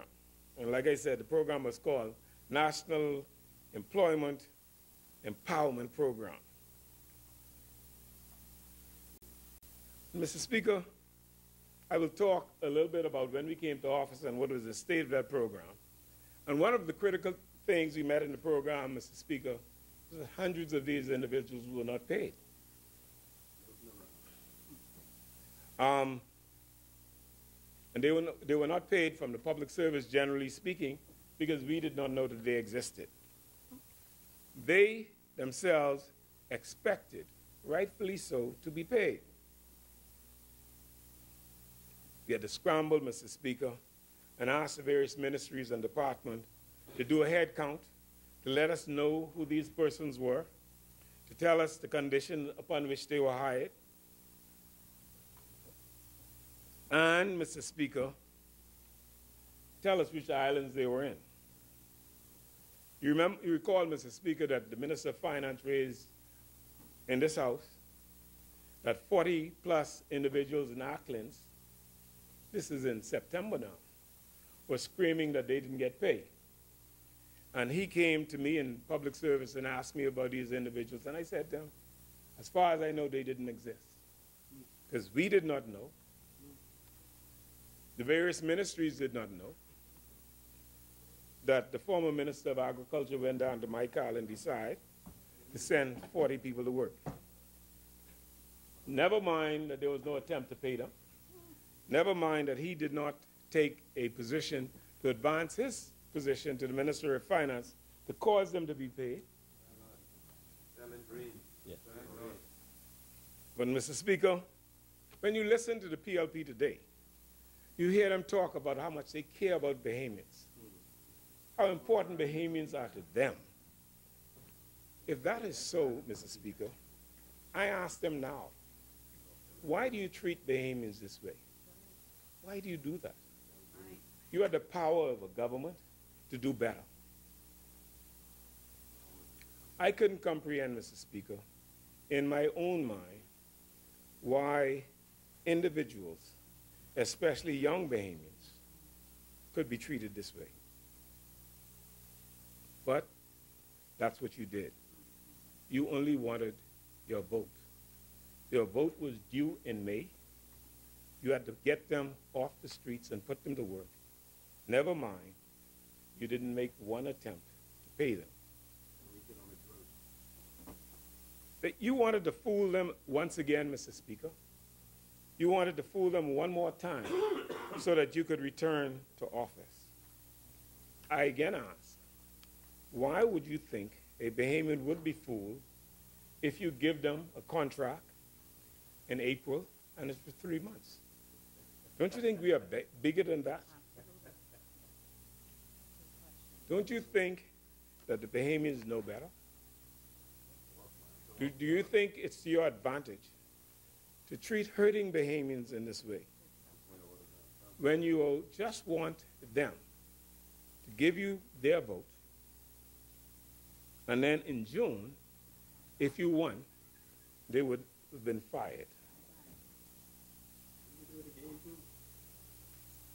Mr. Speaker, I will return to those workers who were engaged in the National Empowerment Program very shortly. But, Mr. Speaker, I just want you to keep one thing in mind. The PLP never made any preparation for them. They did not care which ministry they showed up to. All they wanted to tell them was, I'm going to give you a job, now give me your vote. Mr. Speaker, among the contractual workers that we met in place were 146 pensioners who were re-engaged and paid both salary and pensions. I might add that this is contrary to the Pensions Act and policy. I'm not a lawyer, Mr. Speaker, and I am sure that only one QC sits in this honorable house. I believe he sits opposite, I believe.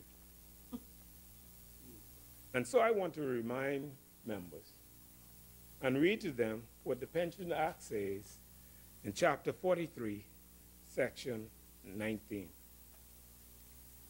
It says, and I quote, if any public officer to whom a pension has been granted under any act is appointed to another office in the Bahamas, the Governor General may either, notwithstanding the provisions of any law prescribing remuneration of such other office, reduce the remuneration in view of the pension which the officer is receiving, or may order that the pensions granted to that officer shall cease. That is the law, Mr. Speaker. That is the condition upon which we in the public service, we are governed. And so, Mr. Speaker, I was very surprised when I announced that in the public service, we would be guided by the laws of the Bahamas. And I was stunned when many of the members opposite said that I terminated and fired persons who are already on pension. I asked them today, Mr. Speaker. I asked at least 2 lawyers on the opposite side to give me some guidance and to tell me what options were laid out before me, having regard for the Pensions Act. I know that my good friend from Cat Island is not going to permit me to break the law. And so, Mr. Speaker, I was curious as to why they ran to the media to say that we were firing individuals when they know the law. And all I did, Mr. Speaker, was provide those persons so engaged with an option, options that were laid out before me, Mr. Speaker. And so I ask today, I'm not going to ask them to retract the fact that I was doing something illegally. I just asked them, Mr. Speaker, to be fair, to educate and inform the Bahamian public as to what the rules of engagement is. Mr. Speaker, perhaps I know why they didn't say anything. Perhaps it was because, Mr. Speaker, that they violated the law, that they engaged all of those persons, gave them both pension and gratuity, and simply ignored the law. Mr. Speaker, many young boys on the block would say they don't care about the law. I wouldn't say that, Mr. Speaker. Perhaps I'd give them an excuse and say they were perhaps too eager to engage their supporters, so they didn't know. Mr. Speaker, I also thank those individuals who were getting both pensions and gratuity. We provided them an opportunity to continue work in the public service at the conditions that were laid out before me. And so, Mr. Speaker, when I said to them, those persons engaged on contract and were receiving pension, that the Ministry of the Public Service was about to pivot away from that and return to the laws of the Bahamas, they all said to me, "Thank you, sir. We know. We are either going to continue at a reduced pension or we will separate." Mr. Speaker, members opposite are always concerned about what is done in the FNM. Never mind the fact that they've been practicing these kinds of things in the PLP every time they get to office. You see, in 1992, Mr. Ingham, who was the leader of the FNM, made it very clear to FNMs and the public that he was not going to engage pensioners, persons on pension, at the existing price. He said to them very clearly that they could take one.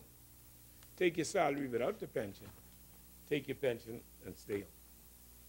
But the PLP changed that in 2012, and 146 workers were employed.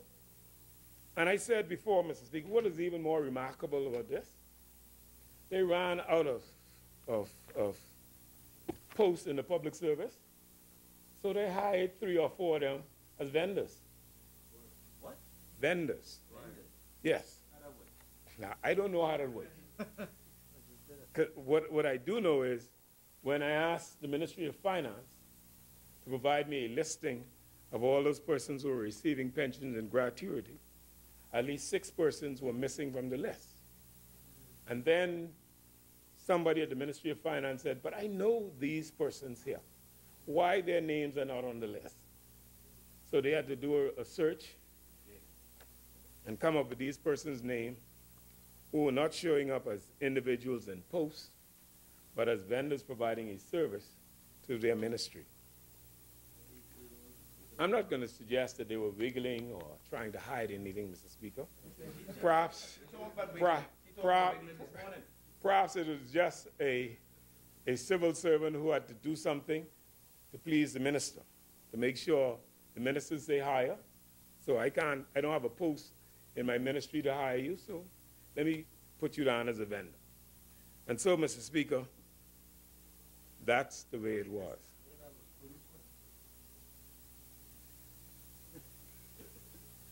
And so, Mr. Speaker, I say to the members opposite that you complain today about what we are doing, and you have a right to do that.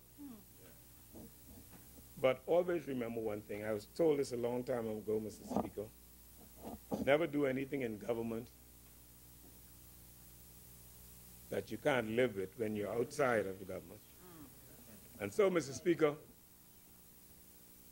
I hear members opposite screaming about, oh, we find this one and we find that one. And they forget. They forget. They didn't remember that in May 2012 they fired nearly 100 persons. In June they fired another group. And that went on and on and on and on. Yes, Mr. Speaker.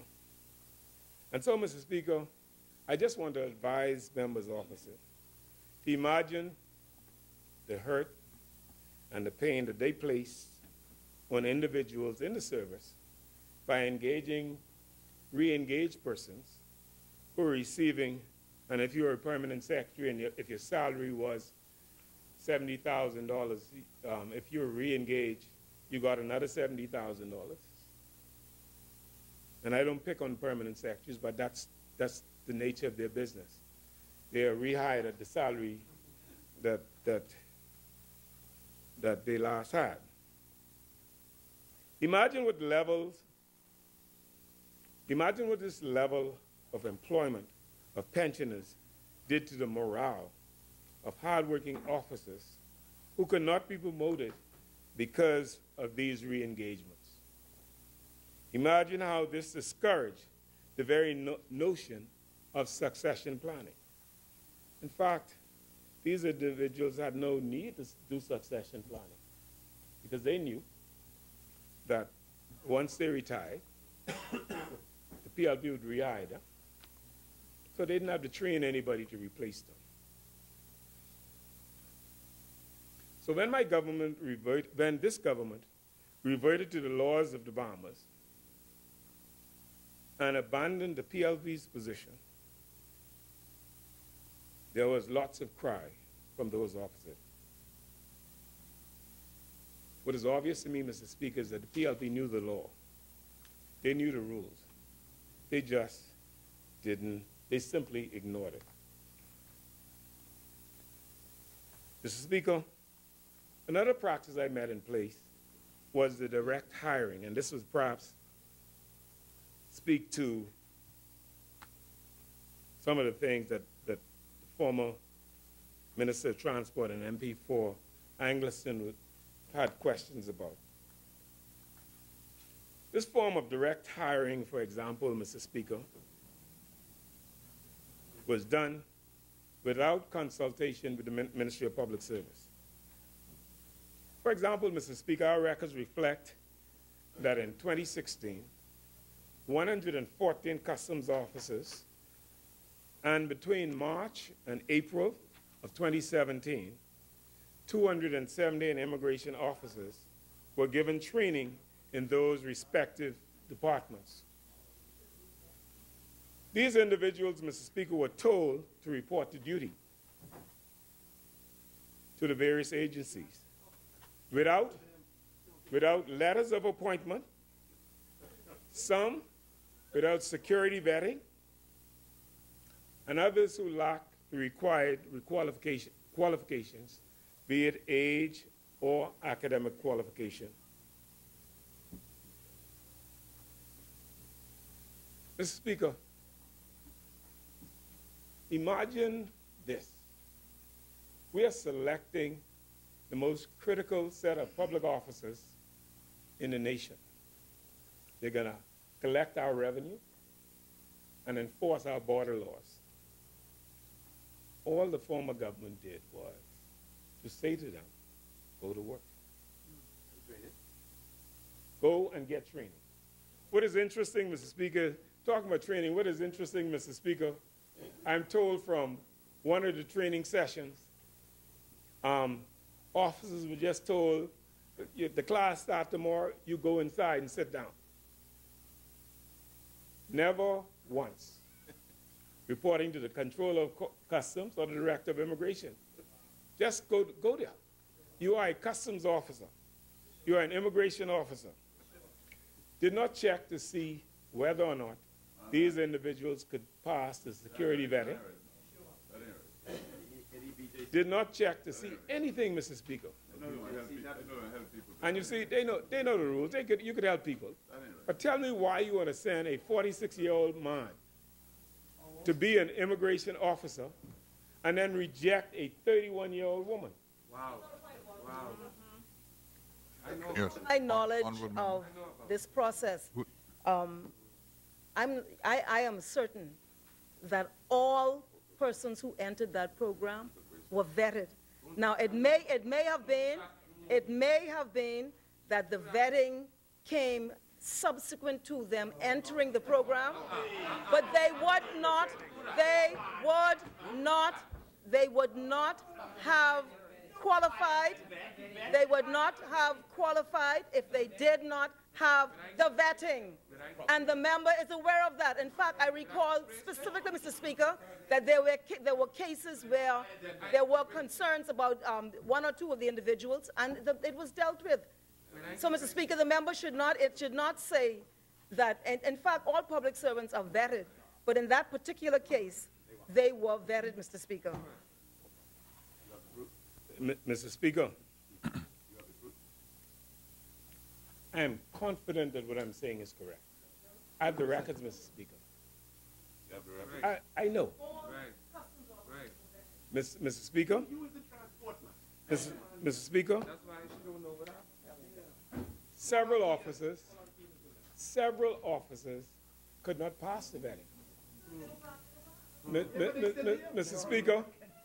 Speaker, the majority of these officers were vetted since we came to office. Yeah. What is even more regrettable, Mr. Speaker, is that many of these officers went into programs where they were told, and I showed a certificate in this place from a customs officer, a certificate that read, "You have successfully completed this course as a customs officer. You are now a customs officer." But, Mr. Speaker, the rules of engagement in the public service is very simple. There are standards for everybody. Having been vetted, there are at least 50 persons from this exercise who cannot pass. The police recommended that we shouldn't even consider them. Wow. At least. Wow. Mr. Speaker, Wow. Mr. Speaker, Stop defending the indefensible. Wow. Always defending the indefensible. Mr. Yeah. Mr. Speaker, Honorable members. Mr. Speaker, I just am compelled to look at this update I got on trainee immigration officers. And I'll just read off some things on this record. Oh, I can lay this. That's not a problem. That's not a problem. But Mr. Speaker, I don't have to lay it. I don't have to lay it because it's really a document. Oh, I don't have to read from it. I can tell you. No problem. I'm not going to read from it, Mr. Speaker. Honorable members. I don't have to read from it. Honorable members. Yes, I'm not going to read from the document, Mr. Speaker. Honorable member. Yes. Only the chair can make a determination with respect to a member reading from a document. And according to Rule 33.1, a member can read from any document without adopting it. It is only the newspapers that require the adoption of the contents. So, and the rule doesn't state that if you read from a document, you must table the document. It doesn't say that. So, be guided accordingly. I appreciate what you're saying, Mr. Speaker, but I'm asking the member, as I'm entitled to ask, if he would kindly lay the document. Speaker, Honorable member, yes. all the chair is saying is that there is no obligation for the document to be laid. Yes, Mr. There's no obligation. Yes. I'm asking the member, that he lay it, because there are credibility issues, Mr. Speaker. I'm asking the member to lay the document. It's up to him if he doesn't wish to. You indicated he does not have to, Mr. Speaker. But I'm asking that he lay the documents that he is relying upon, Mr. Speaker. Mr. Speaker, I'm guided by you, sir. Thank you. Thank you so much, sir. In the case of immigration, Mr. Speaker, 235 files came to the Ministry of Public Service. Of the 235 files that came to the public service, 30 of those files had to be returned to the ministry. 13 of those files had negative vettings on them, Mr. Speaker. 122 officers qualified outright. 45 were not fully qualified. And 21 officers were over the age of 30, which is the general rules of engagement for immigration officers. Mr. Speaker, members officers know that the Ministry of Public Service is guided by the rules and regulations that are set out from the Public Service Commission with regards to engagement. And to have 30 officers, 30 persons, go through a training exercise with the legitimate expectation that they would be immigration officers.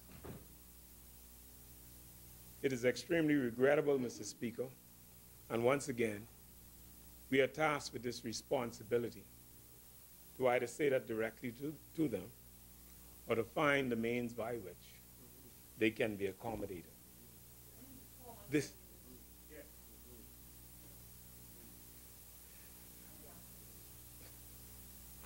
Mr. Speaker, this process, Mr. Speaker, cannot be continued. And that is why, Mr. Speaker,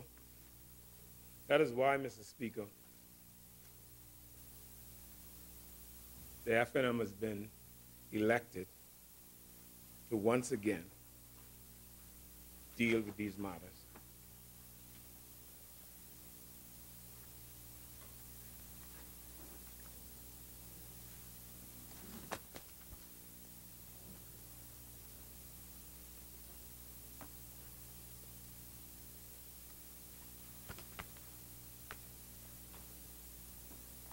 Like the National Empowerment Employment Program, Mr. Speaker, Ministry of Public Service will quickly address these matters and, Mr. Speaker, take the necessary steps to put in place all of the immigration and customs officers who were deemed to be hired by the ministries.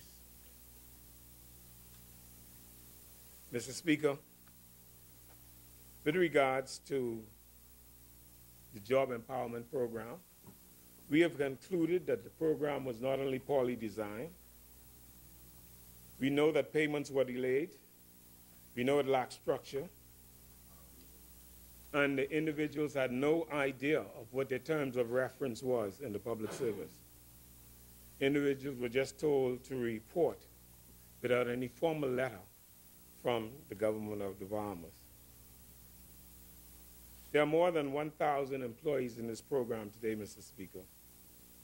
Although they are being paid, they cannot obtain a job letter or obtain any financial assistance at lending institutions, as their status in the service is termed as unknown. This government is committed to addressing the needs of the people and the employment levels facing our country. My ministry has now carried this program. We are fully cognizant of the levels of frustration of these workers, and we will address this issue urgently. We are different from the PLP, Mr. Speaker. And like a friend of mine used to say, we are distinctively different.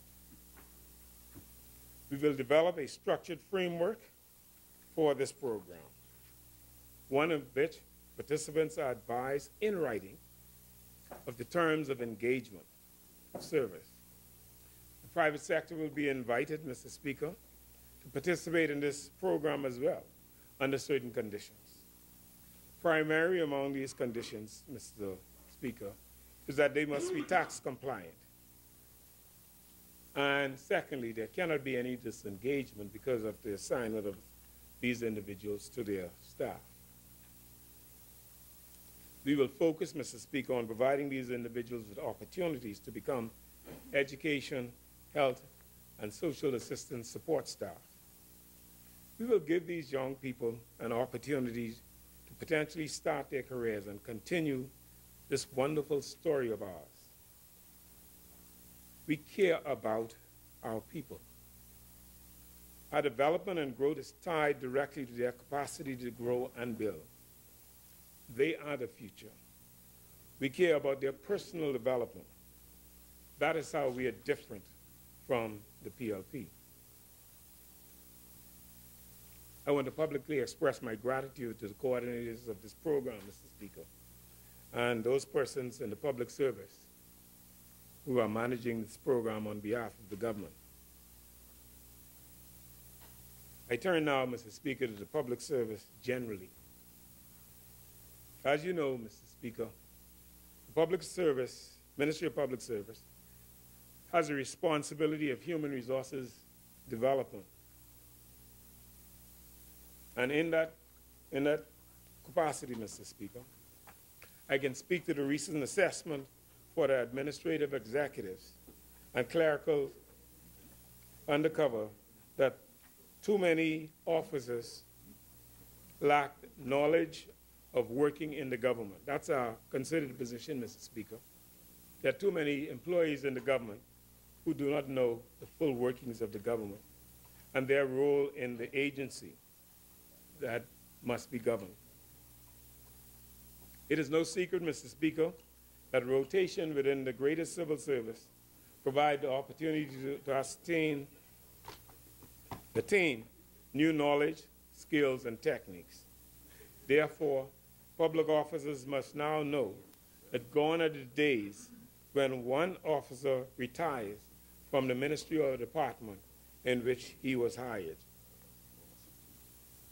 Since coming to office, Mr. Speaker, we have completed the first Assistant Secretary's promotion exercise and have strengthened ministries and departments by redeploying some of these officers to the various agencies. The deployment of other public officers is also underway as we seek to develop the skill sets of these individuals and at the same time enhance their productivity through job rotation. My ministry's mandate is being fulfilled by ensuring that public officers are deployed and managed in such a way that the government and the worker obtain the greatest possible benefit.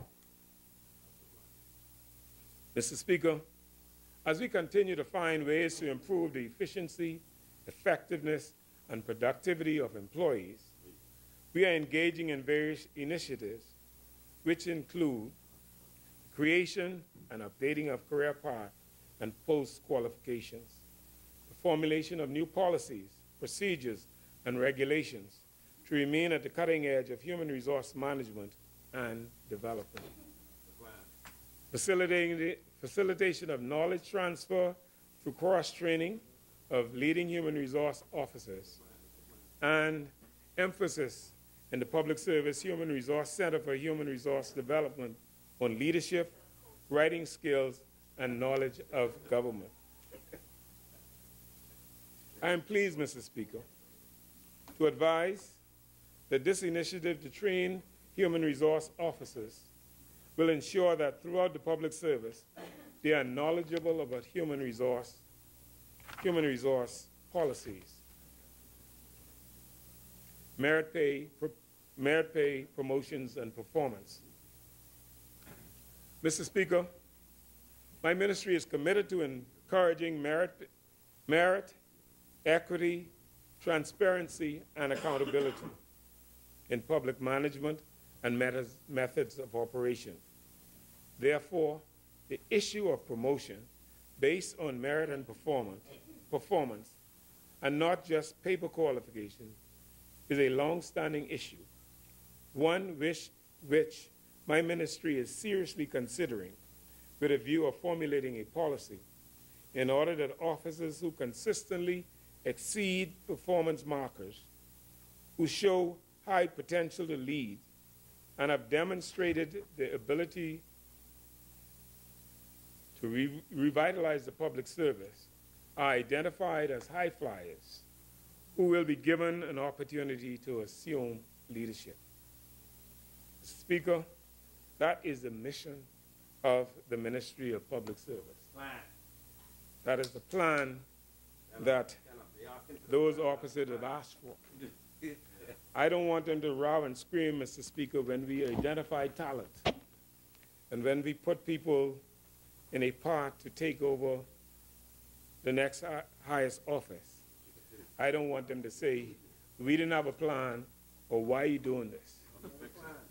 I'm saying very carefully, Mr. Speaker, that we will identify individuals who are performing over and above what is called upon them to do, who has shown to us that they can lead, that they can make changes and make a difference in the public service, and we're not prepared to hold them back. No. We're going to let them fly like eagles, Mr. Speaker. We will turn them loose.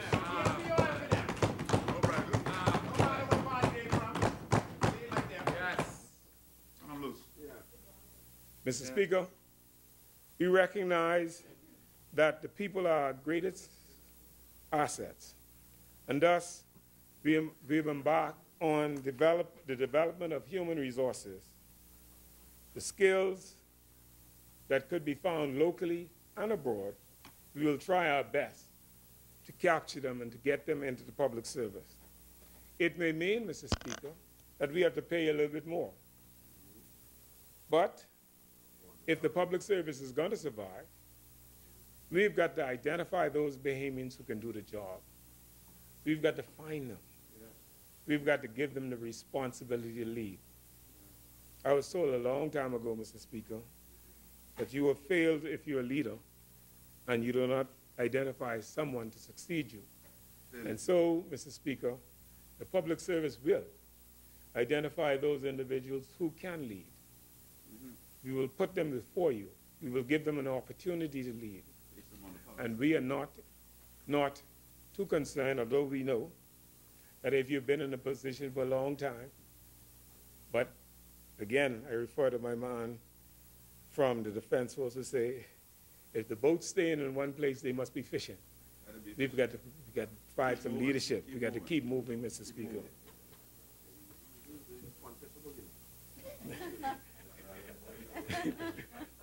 Mr. Speaker, this is very important to us, not only in the Free National Movement, but important to us as a government.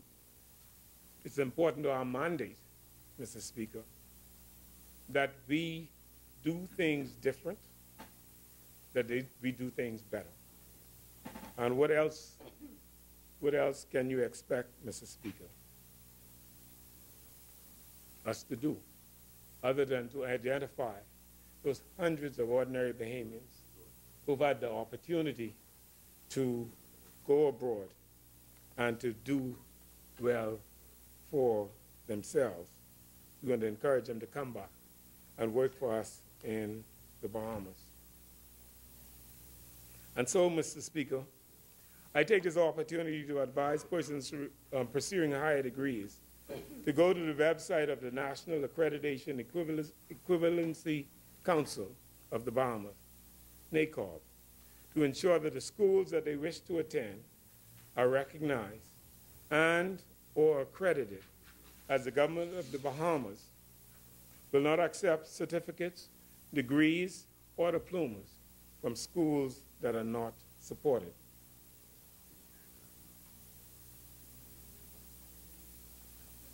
I encourage officers at the highest level to commit to succession planning, which includes on-the-job training. Mr. Speaker, I reiterate my ministry's mission to maximize productivity in the public service by providing efficient, effective, and equitable human resource services to the public service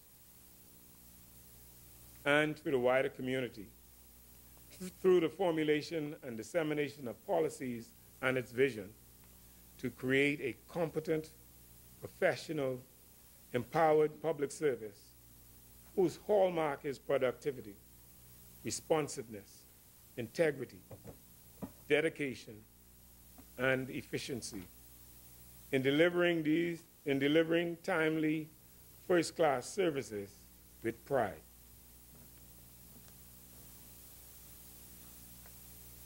Mr. Speaker, this stands as a core value to my ministry. We are determining and prioritizing the activities that needs to be undertaken to accommodate our mission. We are developing a strategic plan for the attainment of our organizational objective. We are identifying the necessary human, physical, and financial resources that are required. We are establishing a mechanism for the periodical review of the program of our plan. Mr. Speaker, and I'll just turn quickly to accommodations, Mr. Speaker. Yeah, I can take a break now. No, thanks. Huh? Accommodations? No, this is hot. They're coming back for this.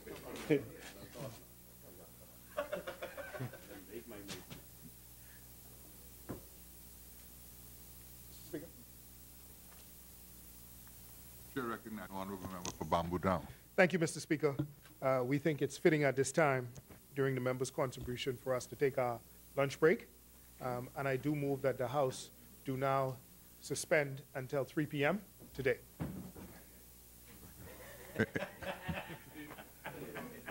It's been moved and seconded that the business of this House do now suspend until 3 p.m. this afternoon. As many as are in favor will remain seated. Those who oppose will rise. The business of the House stands suspended until 3 p.m. this afternoon.